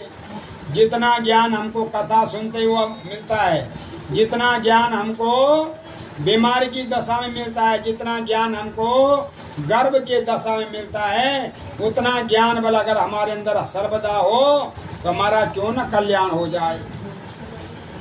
सदानंद ब्राह्मण ने संकल्प किया क्या आज भिक्षा मांगने से जो धन मिलेगा मैं भगवान को अर्पण कर दूंगा। तो जा पर कृपा राम की होई, ता पर दया करे सब कोई। अगर समय ज्यादा हो रहा है, बैठने में परिश्रम हो रहा हो, तो मैं 10 मिनट में कथा समाप्त कर सकता हूँ। अगर आपका भाव सुनने का तो ये कथा मैं 1 घंटा 2 घंटा खींच सकता हूँ। समझ गए आप? बोलेंगे तो मैं सोचूंगा कि आप कथा बांट रहे हो, मतलब सुनने का इच्छा नहीं है ना, और चुप रह रहे हो, भगवान जी के ध्यान में हो, तो मेरा मन कहेगा कि आप कथा सुनना चाहते हो। तो मैं कथा भक्तों के अनुसार विस्तार से भी खींच ले जाता हूँ। मेरी कथा में मुझे लोग कम बुलाते हैं, क्योंकि मैं कथा 2.5 से 3 घंटे से नीचे मेरी कथा होती नहीं है। बिना विधि विधान के मैं पूजा पाठ करता नहीं हूँ। दक्षिणा मिले कुछ भी, दक्षिणा का कोई लोभ नहीं है, जिसकी जो भावना होगी वही देगा, है ना। लेकिन भाव यजमान का है कि यजमान का मन सुनने में है या नहीं है। हमारा सार्थक तो बैठा है भूखा प्यासा बेचारा, दूध पी के बैठा हुआ। ये मैंने पूछ लिया था मंदिर में, क्या पिया? खाली दूध पिया। नहीं तो पूछ लो आप, ये तो बच्चा है बिन दूध के साथ है। तो ये भी सोच रहे हो पंडित जी कथा समाप्त करें तो मैं कुछ खाऊं, हैं? तो सदानंद ब्राह्मण पे भगवान की बड़ी कृपा हो गई और इतना धन मिला जितना कि अपनी जीवन काल में उसने नहीं देखा। बड़ा प्रसन्न हुआ, अपने इष्ट मित्र नाते रिश्तेदार अड़ोस पड़ोस को बुलाया, भगवान की कथा हुई और उस कथा व्रत से क्या हुआ, भगवान ने उसको सर्वगुण संपन्न बना दिया। या लोके सुखम भुक्ता अत्यम सत्यपुरम वैकुंठनम।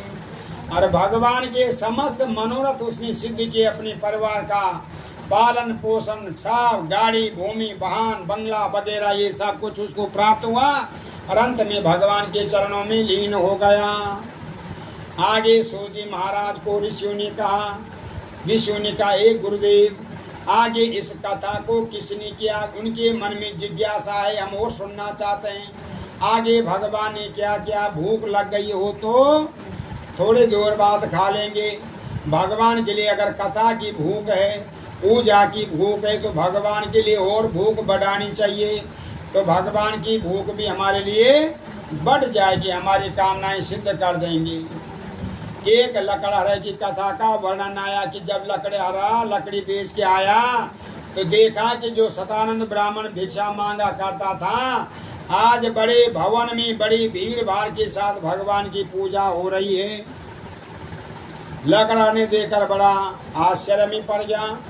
वहां गया, देखा कि वही ब्राह्मण जो भिक्षा मांगा करते थे बड़ी भीड़ भाड़ के साथ भगवान की पूजा कर रहे हैं। मंदिर में तो मेरे पास मैक होता है ना, तो कोई बोलता भी होगा तो पता नहीं लगता है मुझे।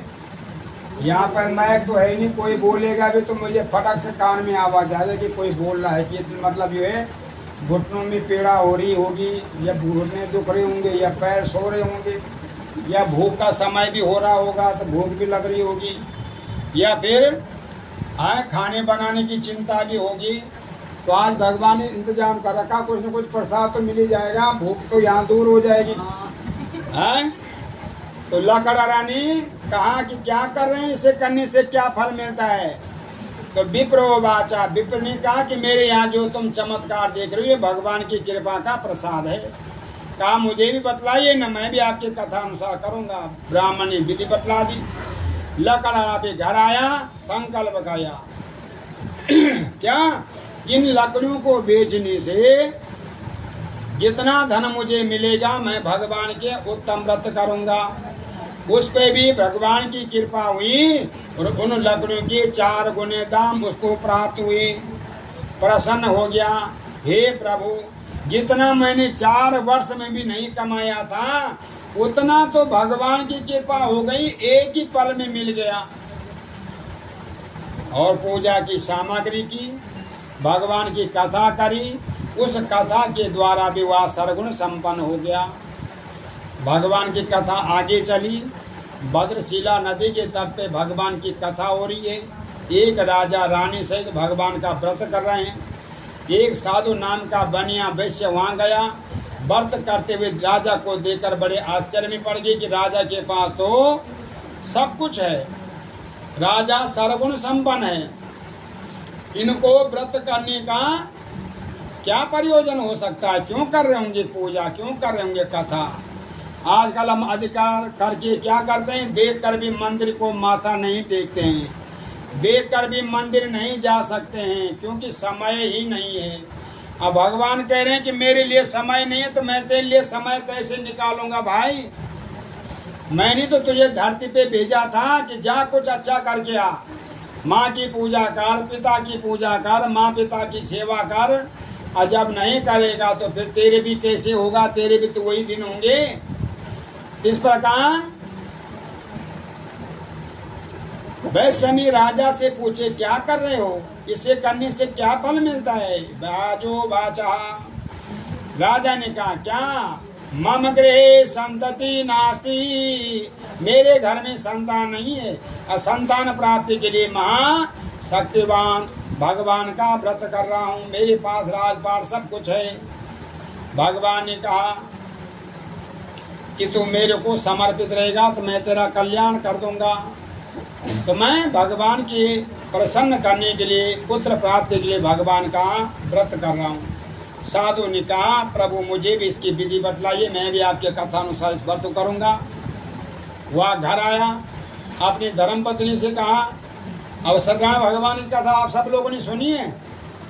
तो वैसे की धर्मपत्नी का नाम क्या था और बेटी का नाम क्या था। हाँ, लीलावती कलावती। इसका मतलब ये है कि आपके घर में या आस पड़ोस में 1-2 महीने में कथा हो जाती है। तो लीलावती ने कहा ये स्वामी जी, कल करे सो आज कर, आज करे सो अब, पर में परलय होगी, भौरी करोगे कब, भगवान का व्रत है, भगवान की पूजा है, तुरंत कर लो। तो वैश्य ने, सेठ ने क्या कहा कि अभी क्यों धन व्यर्थ में नष्ट करोगी, पहले तो ये देख लें कि भगवान हमको संतान देते भी हैं कि नहीं देते हैं। तो हम भगवान के मंदिर जब जाते हैं, मेरे बेटे की नौकरी लग जाए, भगवान आपके दरबार प्रसाद चढ़ाऊंगी, मेरे बेटे की ब्याह हो जाए तो भगवान आपका श्रृंगार करूंगी। तो भगवान कहते हैं कि भाव तो पहले ही प्रकट हो जाते हैं, सब कुछ है तेरा, सब कुछ तू ही करने वाला है, भगवान को ही अपना सब कुछ मान लो। हे प्रभु आगे आप चलिए, पीछे आप रहिए, मेरे काम को बनाइए, मेरे काम को सिद्ध कीजिए। तो भगवान करते हैं, चमत्कार जरूर होते हैं, नहीं होते हैं चमत्कार, अभी भी होते हैं। और किसी के साथ हुआ ना हुआ, हमारे साथ जरूर हुआ है। और इतना चमत्कार हुआ कि किसी के साथ हो भी नहीं सकता है। दुर्गा चौक रहते थे हम, पता है आप लोगों को, जानते हो मुझे। दुर्गा चौक 23 साल हमने पूजा करी वहाँ पे, उस मंदिर को कहाँ तक पहुँचाया है। जब ग्रह स्थिति सभी की खराब होती है, भगवान राम जी को वनवास मिल, राजपाट मिलना था, वनवास मिल गया है। धर्मपत्नी को कैंसर हो गया और मैक्स हॉस्पिटल में रही, वो 5.5 दिन वेंटिलेटर पे, डॉक्टरों ने मृत घोषित कर दिया था। हैं? तो यही भगवती गई फिर, इसी ने खिलाया, इसी ने सब कुछ करा, और इसी ने बोला मुझे सुंदर मंदिर चाहिए, वो भी ऐसी मूर्ति जो कहीं ना हो। हैं? ऐसी मूर्ति, अष्ट धातु की मूर्ति स्थापित कर रखी है खाटू श्याम पे, और साथ में बोल दिया खाटू श्याम को स्थापित करना, तुम्हारा कुछ कोई बाल बांका नहीं कर सकता है। तो मैक्स के डॉक्टर में आज हमारा नाम वहाँ प्रसिद्ध है, वहाँ पे सब जानते हैं हमको वहाँ पे कि चमत्कार। जब हमने मृत्यु घोषित कर दिया था, सारे रिश्तेदारों ने सब हाथ खड़े कर दिए थे, सब लोग वहाँ इकट्ठे हो गए थे, तब वहाँ से चमत्कार शुरू होता है। तो किसी का कुछ बिगाड़ना नहीं चाहिए, किसी के साथ अन्याय नहीं करना चाहिए, विजय तो मिलती मिलती है। तो हम जो के त्यों हैं, बढ़िया हैं, कुशल हैं, ठीक हैं, भगवती का स्थान दे दिया, और क्या चाहिए। सब काम, तब बच्चों का ब्याह नहीं हुआ था, बच्चों का ब्याह अब कुछ भी हो जाए कोई चिंता नहीं है, अब तो जाना का रास्ता है, यहाँ जीवन पर्यंत थोड़ा ना रहेंगे। हाँ, और ये काम करके साथ में कि भगवान जी को स्थान दे के चले जाएंगे, हम रहें ना रहें, हम वो मंदिर जरूर रहेगा, है ना। तो कहने का मतलब है चमत्कार जरूर होते हैं, और हमारे भक्तों के साथ भी होते हैं। जिनको संतान नहीं थी उनको संतान हो गई, जिनका विवाह नहीं हो रहा था विवाह हो गया। हाँ, तो लोग बार नाना प्रकार के चमत्कार तो यहाँ पे भी हो रहे हैं। हर महीने में 2 दिन भंडारे हो जाते हैं, तो किसी न किसी की मनोकामना तो पूर्ण हो ही रही है। तो कहने का मतलब है करने से होगा। हम सोचेंगे घर बैठे बैठे ही सारे माल पूरी खीर बिन बनाए बिना परिश्रम किए मिल जाए तो संभव नहीं है, उसके लिए परिश्रम करना पड़ेगा।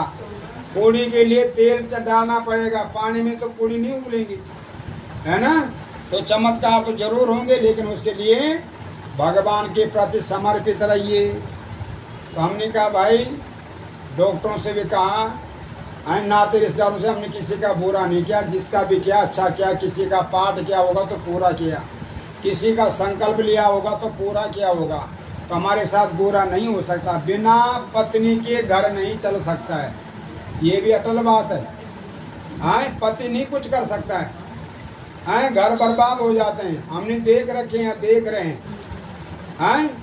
और पत्नी संभाल सकती, वो चला सकती है। पत्नियों में, माताओं में, बहनों में इतनी शक्ति है कि वो अपने बच्चों का सबका ध्यान रख सकते हैं, चाहे बच्चे माता पिता का ध्यान न रखते हों, तो माताओं में इतनी शक्ति होती है। तो भगवान की कृपा से 9 महीने के बाद एक सुंदर कन्या का जन्म हुआ, और उसका नामकरण करा गया कलावती। अब लीलावती ने कहा कि आपने भगवान का संकल्प किया था, अब उसको करिए। तो सेठ ने कहा कि जब इसकी छठी करी, नामकरण किया, तो बहुत सा धन खर्च हो गया। आजकल गिफ्ट का जमाना चल गया, धन किसी ने दिया नहीं। गिफ्ट दिया, गिफ्ट ही पूरे घर में हो रहा है, तो इसलिए भगवान की पूजा के लिए धन चाहिए। तो फिर क्या करें कि तब करेंगे जब एक का विवाह है। तो भगवान कहते हैं कि देखो, मनुष्य सब काम बहुत अच्छा कर लेता है। बैंड बाजों के साथ बारात निकलती है, जो बैंड बाजों के साथ नाचते हैं वो 100, 200, 500, 2-2 हजार के नोट ऐसे उड़ा देते हैं कि जैसे उनके यहाँ साक्षात कुबेर का वास हो। और वही व्यक्ति जब मंदिर में जाता है तो वही घिसा पिटा 1 रुपया चढ़ाएगा, ज्यादा से ज्यादा 10 का नोट चढ़ाएगा, और अत्याचार हो गया, ज्यादा हो गया तो 100 का नोट। लेकिन जब वो 2, 10,000, 20,000, 50,000 उसने उड़ा दिए, तब कुछ नहीं देखा, वो नोट पैरों में गिर गए, फट गए, टूट गए, तब नहीं देखा, तब लक्ष्मी का अपमान नहीं हुआ। लेकिन भगवान ने कहा कि मेरे लिए जब आता है तो मुट्ठी बंद कर देता है। भगवान कहा जो मेरे लिए मुँह हाथ खोल के रखता है उसके लिए मैं छप्पर फाड़ के दे देता हूँ, जो मुट्ठी मेरे लिए मुट्ठी बंद कर देता है उसकी मैं तो भाग्य ही किस्मत ही बंद कर देता हूँ। मेरे लिए तो खुला मन खुला विचार चाहिए। वैश्य की कन्या जब बेटी का जन्म होता है तो माता पिता को बड़ी चिंता हो जाती है कि वर कैसा मिले, अच्छा मिले, जो बेटी का ध्यान रख सके, बेटी का पालन पोषण कर सके, कोई अवगुण न हो, शराबी न हो, कबाबी न हो, अय्यास न हो, सुंदर सरगुण संपन्न दामाद मिले। और संस्कार हो तो मिल भी जाते हैं। हैं, जब बेटी अपनी माता पिता की पाली पोसी हुई पढ़ाई लिखाई हुई बेटी ससुराल जाती है तो सास ससुर भी अगर संस्कारी न हो तो बेटी का जीना भी बेकार हो जाता है।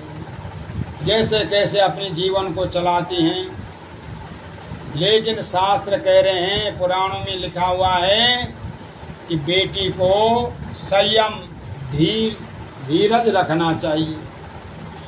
जीवन में अनेक प्रकार के कष्ट हैं, कहीं पत्नी की व्यवस्था, कहीं पति की व्यवस्था, कहीं पति खराब, कहीं पत्नी, ये सब संस्कारों के अनुसार।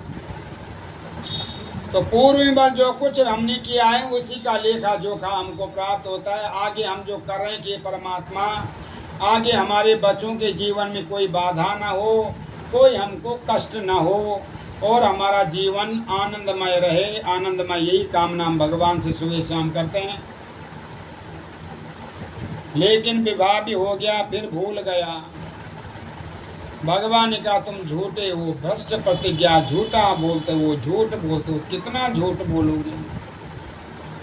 हैं, अति सर्वत बीज अति रूपेण वो सीता, अति गर्भेण रावणम, अति बल हमेशा वर्जित है। तुम झूठ पे झूठ बोलो, झूठ के कोई पैर थोड़ा ना होते हैं। कहा तुम्हें भविष्य में कठिन दुख प्राप्त होगा। वैश्य ने कन्या का विवाह तो कर दिया, दामाद से बोला देखो मेरी एक बेटी थी, मेरे पास जो कुछ है आज भी तुम्हारा है, कल भी तुम्हारा ही है, दोनों एक साथ व्यापार करते हैं। दामाद ने स्वीकृति दे दी। दोनों ससुर जमाए राजा चंद्रकेतु के नगर में व्यापार करने जाते हैं। उन्हें भगवान ने झूठा भ्रष्ट प्रतिज्ञा का श्राप दिया था कि तुम्हें दुख प्राप्त होगा। दो चोर राजा के राजमहल में गए, उन्होंने राज मुद्रा चुराई और जब भाग रहे थे कि राजा की सिपाही ने उनका पीछा किया। चोर भी डर के मारे घबराते हुए कहाँ जा पहुंचे, जहाँ पे दोनों ससुर जमाए विश्राम कर रहे थे। उनको चोर समझ करके राजा के सामने पेश कर दिया। जितना धन उन्होंने कमा रखा था उसे राजा ने अपने अधीन कर लिया। घर में भी चोरी हो गई, जो धन रखा हुआ था, जो सामान था, चोर चुरा करके ले लिए। शारीरिक मानसिक पीड़ा से माता पुत्री घर घर जाके भिक्षा मांगने लगी। एक दिन एक पुत्री एक ब्राह्मण के घर में गई, भगवान की कथा सुनी। रात्रि में अपनी माँ से मिली, हे माँ मैंने एक ब्राह्मण के घर में मनोवांछित फल देने वाला व्रत कथा सुनी है। माँ को याद आ गई, हे बेटी तेरे जन्म से पहले मैंने संकल्प किया था, हमने संकल्प किया था कि हम भगवान का पूजन करेंगे, लेकिन समय ही नहीं आया। भगवान के लिए हम समय ही तो नहीं निकालते। सुख में सुमिरन सब, दुख में सुमिरन सब करे, सुख में करे न कोई, जो सुख में सुमिरन कहे तो दुख का हो। जब दुख आता है तब भगवान याद आते हैं। सुख में तो हम मौज मस्ती में होते हैं, हमारा कौन क्या बिगाड़ सकता है, हमसे बड़ा कोई है नहीं, हम किसी से कम नहीं। इसलिए सुख का लोभी सुख में किसी को नहीं देखता है, भगवान को भी नहीं मानता है। जब उसी सुखी व्यक्ति को दुख आता है तो चारों तरफ से घेर लेता है और तब भगवान याद आते हैं कि अगर भगवान हैं तो भगवान कैसे सुनेंगे एक पल में। फिर भी भगवान दयामय होते हैं, करुणामय होते हैं। तो भगवान की कथा हुई, राजा को भगवान ने स्वप्न में दर्शन दे दिया, हे राजन दोनों वैश्य कुमार निर्दोष हैं, वो चोर नहीं है, तुम्हारा धन वहीं रखा हुआ था, देव योग से उनको ये कष्ट मिल रहा है, तुम उनको छोड़ दो। तुमने मेरा कहना नहीं किया, माना तो मैं तुम्हारा सब कुछ नष्ट कर दूंगा। तो जो विद्वान लोग होते हैं, सज्जन लोग होते हैं, उनके सज्जन ही मित्र होते हैं। जो दुष्ट होते हैं उनके दुष्ट ही सज्जन होते हैं, दुष्ट ही मित्र होते हैं। और जो चोर होंगे वो चोर ही का संग करेंगे, इस प्रकार जैसा बल संग करेंगे वैसे ही बन जाएंगे, जैसा अन्न खाएंगे वैसा ही मन बन जाता है।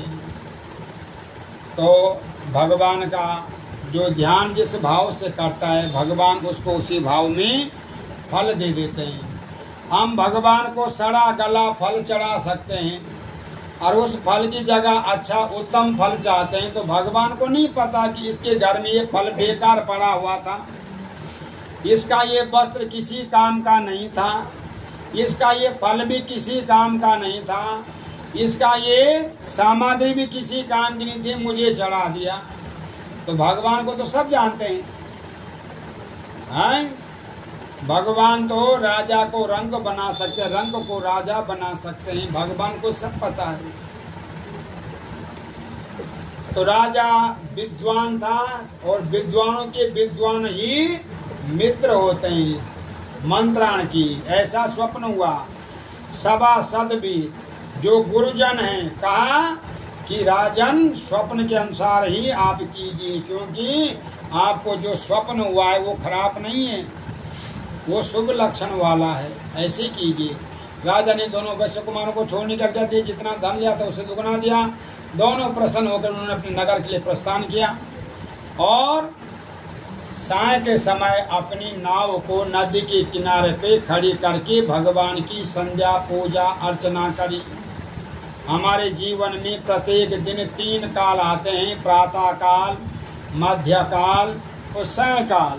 तीनों काल की हम पूजा अर्चना आराधना करते हैं। तो प्रातः काल तो सोने में 12-1-2 बजे तक मोबाइल, तो प्रातः काल हम देखते नहीं है, 11-12 बजे हो जाते हैं। बच्चों की छुट्टी पड़ जाए तो 11-12 बजे, और भी जो व्यवस्था है तो 11-12 बजे 10 बजे। जिनके बच्चे छोटे हैं स्कूल वाले उनकी तो मजबूरी है भाई बच्चों को स्कूल भेजना टाइम पे, नहीं तो 11-12-1 बजे तक मोबाइल देखते हैं और उसके बाद 11-12-1 बजे तक उठते हैं और उसके बाद अपना नाश्ता पानी होता है। जिस टाइम भोजन होना है उस टाइम नाश्ता, जिस टाइम भोजन होना था उस टाइम। इस प्रकार हमारी दिनचर्या चल रही है। जो हमारा पहनावा था उसे अंग्रेजों ने अपना लिया और जो अंग्रेजों का पहनावा था उसको हमने अपना लिया। जो हमारा भोजन था वो अंग्रेज लोग खा रहे हैं जिन्होंने हम पे राज किया, और जो उनका भोजन था उसको हम भक्षण कर रहे हैं, नहीं कर रहे हैं। हार्ट की बीमारी ज़्यादा, ये खान पान के तो लक्षण हैं। जैसे खाएंगे उसी तरह से हमारा शरीर बनता है। कष्ट किसी को न हो, जीवन अमूल्य है, बार बार नहीं मिलता है।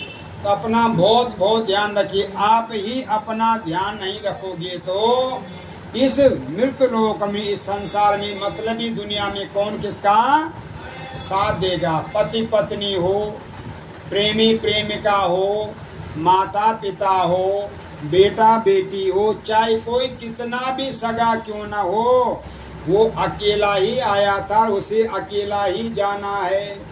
उसके साथ कोई नहीं जगह गया, ना आज तक गया है। और जो गया भी है वो किस तरह से, जब सतयुग द्वापर त्रेता का जमाना था। इसलिए जब इस मतलबी संसार में अकेले आए थे, अकेले ही जाना है, तो जो कुछ हम कर रहे हैं वही हमारे साथ जाने वाला है। बाकी हमारे शरीर पे एक वस्त्र भी नहीं होगा। जब आए तब भी वस्त्र नहीं था, और जब जाएंगे तो केवल एक वस्त्र ऊपर से लपेटा होगा। इसलिए भगवान को समर्पित रहिए। प्रभु परमात्मा जब तक ये अमूल्य जीवन है हमारी रक्षा कर दीजिए। बाल पवन में बल कुछ होता नहीं है, युवा अवस्था में जो है अपने गृहस्थ में लगे हुए हैं, वृद्ध अवस्था में कुछ होता नहीं है। तो भगवान कह रहे हैं तुम्हें जन्म देकर ही मैंने व्यर्थ कर दिया। इसलिए पुनरपि जननम पुनरपि मरणम भज गोविंदम परमानंदम। भगवान का स्मरण करते रहिए।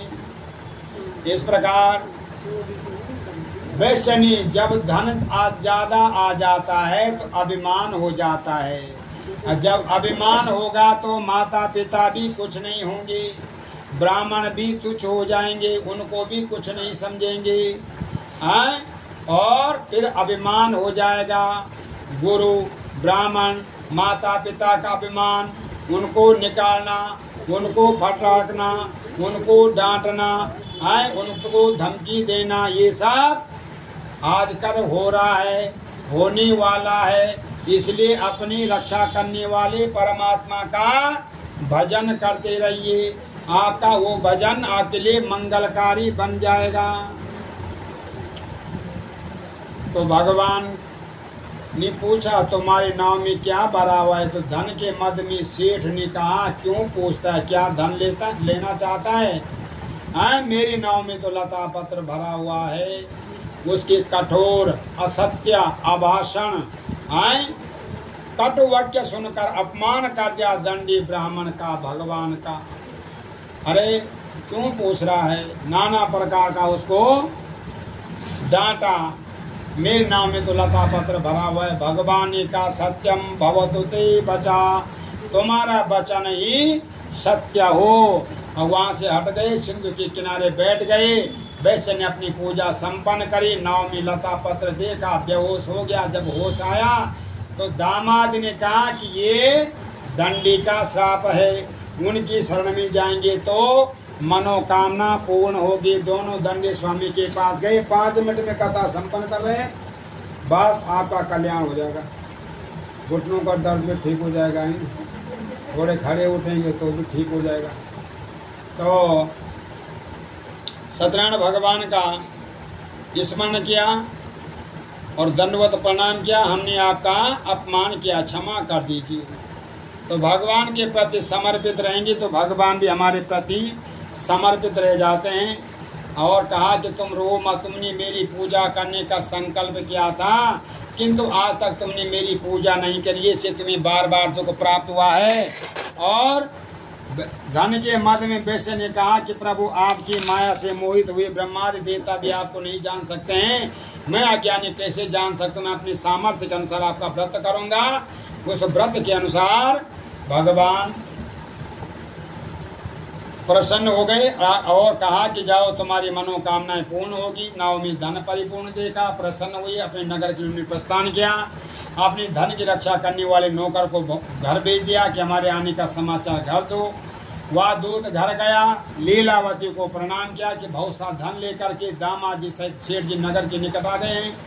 लीलावती ने अपनी पुत्री कलावती से कहा बेटी तेरे पिताजी आ गए हैं, दामाद जी आ गए हैं।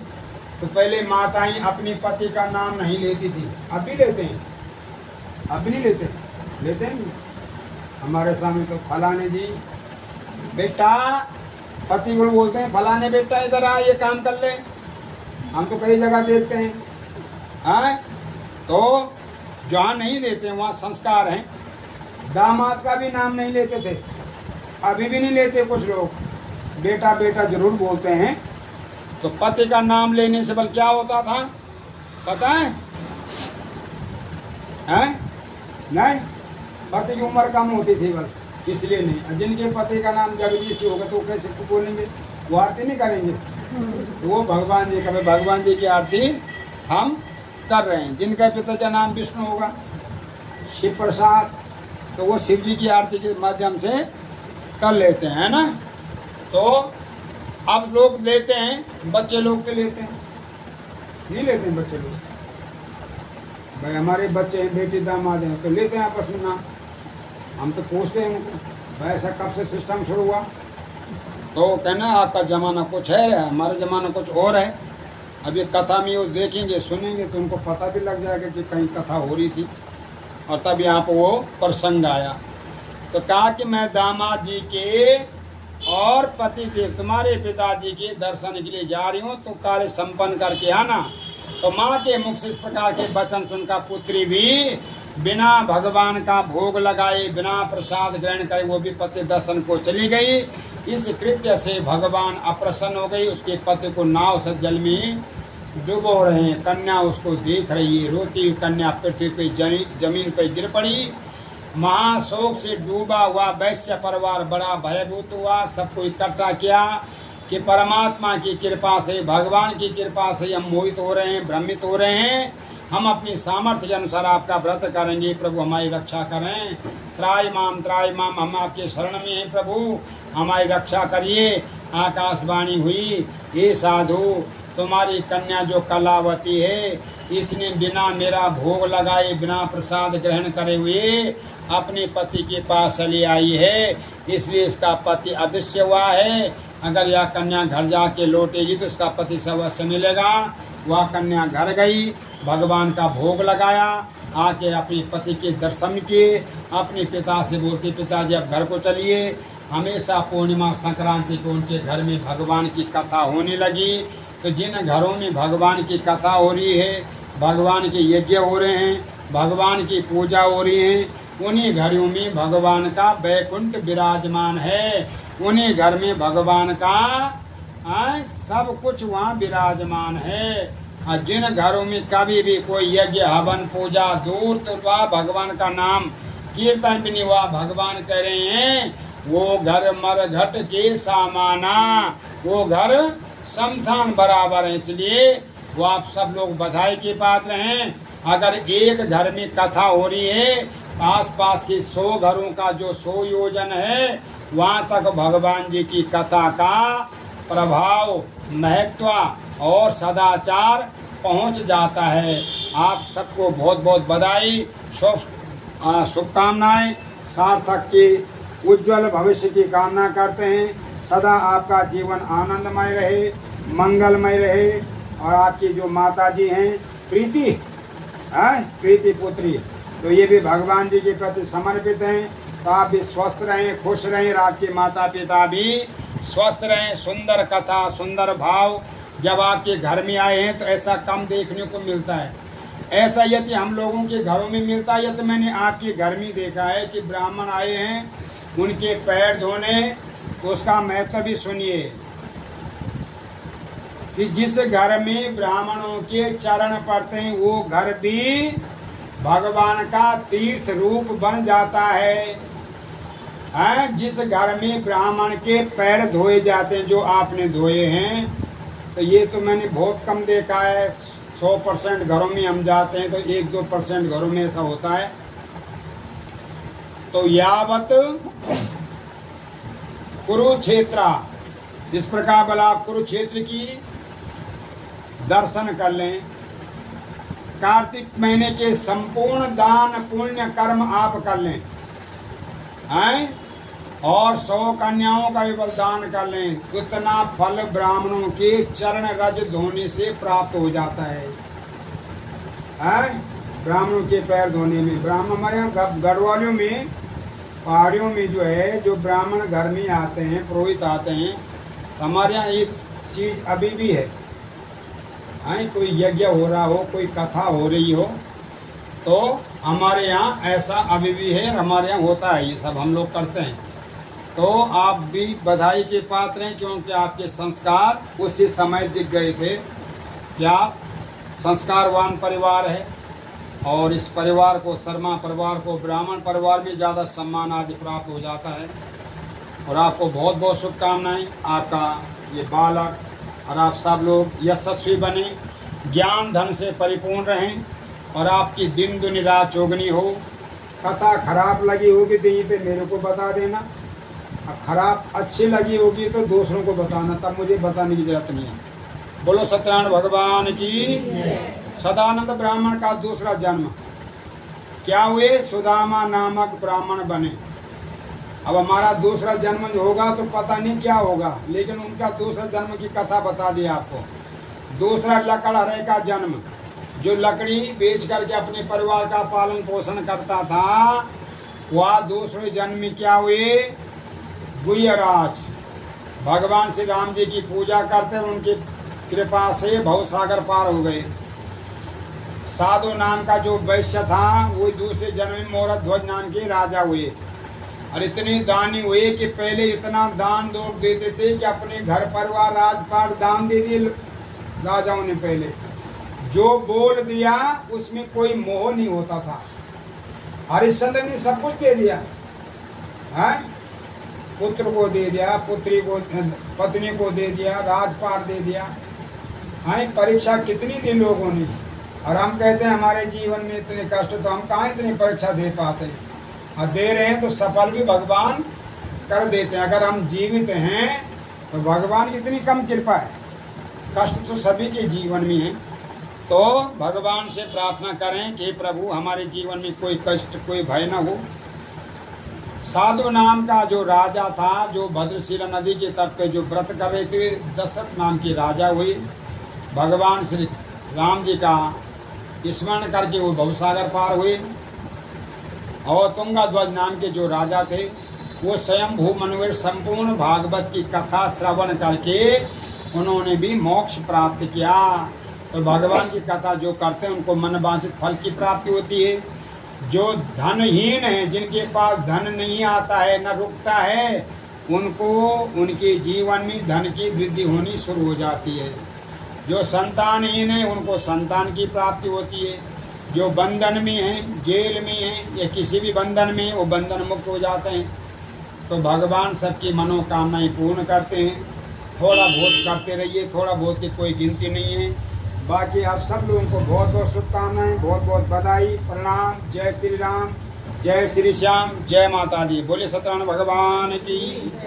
भज मन नारायण नारायण,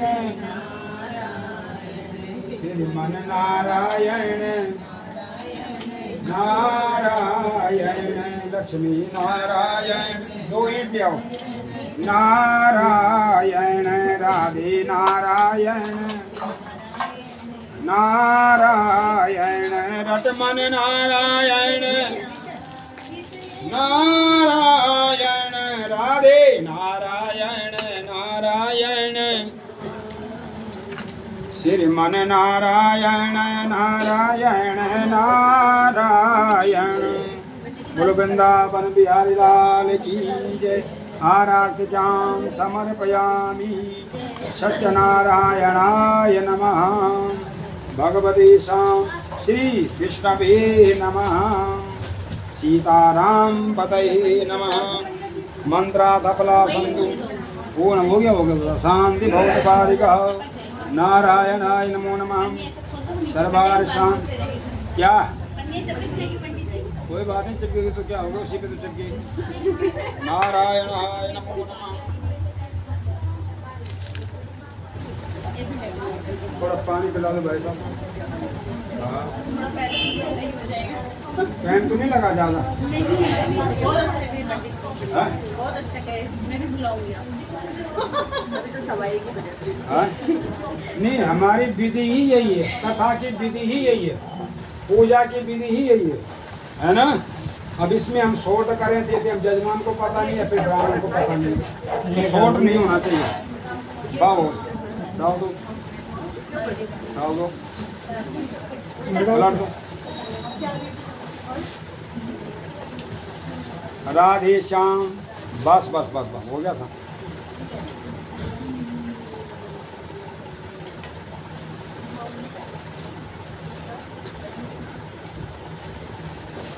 पहले कच्चे घर होते थे ना, तो हवन गोबर से लीप लिया, उस पे हवन हो जाता था।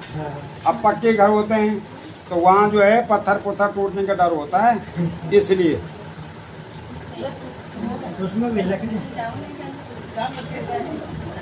राधे श्याम।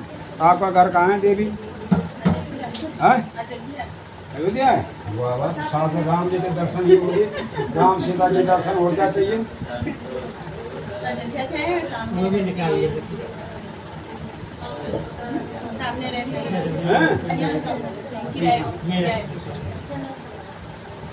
कब से हैं? ये 1.5 साल हो गए। अच्छा अच्छा अच्छा, बहुत बढ़िया। तो थोड़ा कम कर दो या बंद कर दो। बंद कर दो, तो आँख में लगेगी ज़्यादा। थोड़ा तब तक चलो, फिर बैठना पड़ेगा। चंद्रादित्योज धरणी विद्युदग्नि तथैव च तमेवं सर्वज्योतिषं कपूरार्धजां समर्पयामि। हरि ओम। सीताराम पतये नमः। जय हो। वाह वाह वाह, सार्थक, बढ़िया हो गया बेटा, आनंद। यो बच्चा बहुत ज्ञानी बनेगा, है भाई। सार्थक ठीक हो गया बर्थडे। अब बर्थडे में चाहे होटल में जाओ, चाहे केक काटो, कुछ भी करो, है पूजा हो गई बस, चाहे कुछ भी करो फिर, है नहीं बस। दोस्त कितने हैं भाई साहब, है नी? हाँ वो तो मना करा था कि मेरे नाना ने मना करा किसी से बात ना करियो। नारायण आय नमो नमः। हाँ मेरे से तो बोलता है।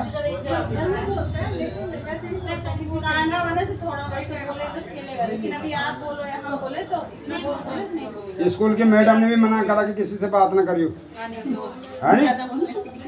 हाँ स्कूल वाले जो मैडम टीचर है ना, वो भी मना कर रही थी, है ना? बोलो जय श्री श्याम। तेज बोलो, सुनाई नहीं दे किसी को।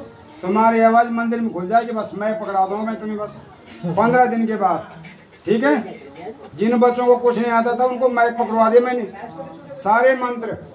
अरे इतने मंत्र तो कहीं होते भी नहीं जितने हमारे यहाँ होते हैं खाटू श्याम में, हैं? आरती में वो भी, पहले तो आरती का पता नहीं होता लोगों के मंदिर में हो रही नहीं हो रही।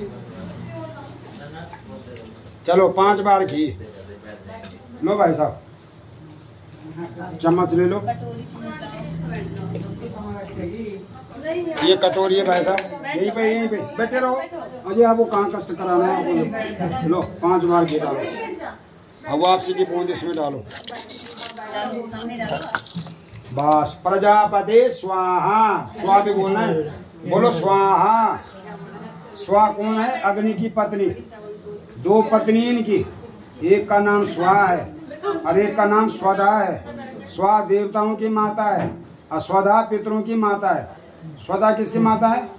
पितरों की। और स्वा कौन सी है? देवताओं की माँ है। ये इनको भोजन पहुंचा देते हैं, जिस मंत्र के द्वारा जिस देवता का नाम लेंगे उनको वो भोजन पहुंच जाएगा। प्रजापति स्वाहा, बोलो स्वाहा। इदम प्रजापति नमः। वाह वाह वाह। अग्नि स्वाहा। फिर इस उंगली को भी हटा देना, ये क्रोध का है, ये वाली बताओ। ये क्या है? तर्जनी।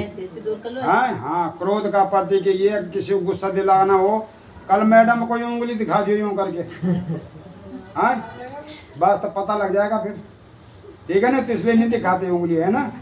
ये उंगली बड़ी खतरनाक है। ये पंडित जी आप बता जाओगे बहुत बड़ी से पड़ सका, समझ गए?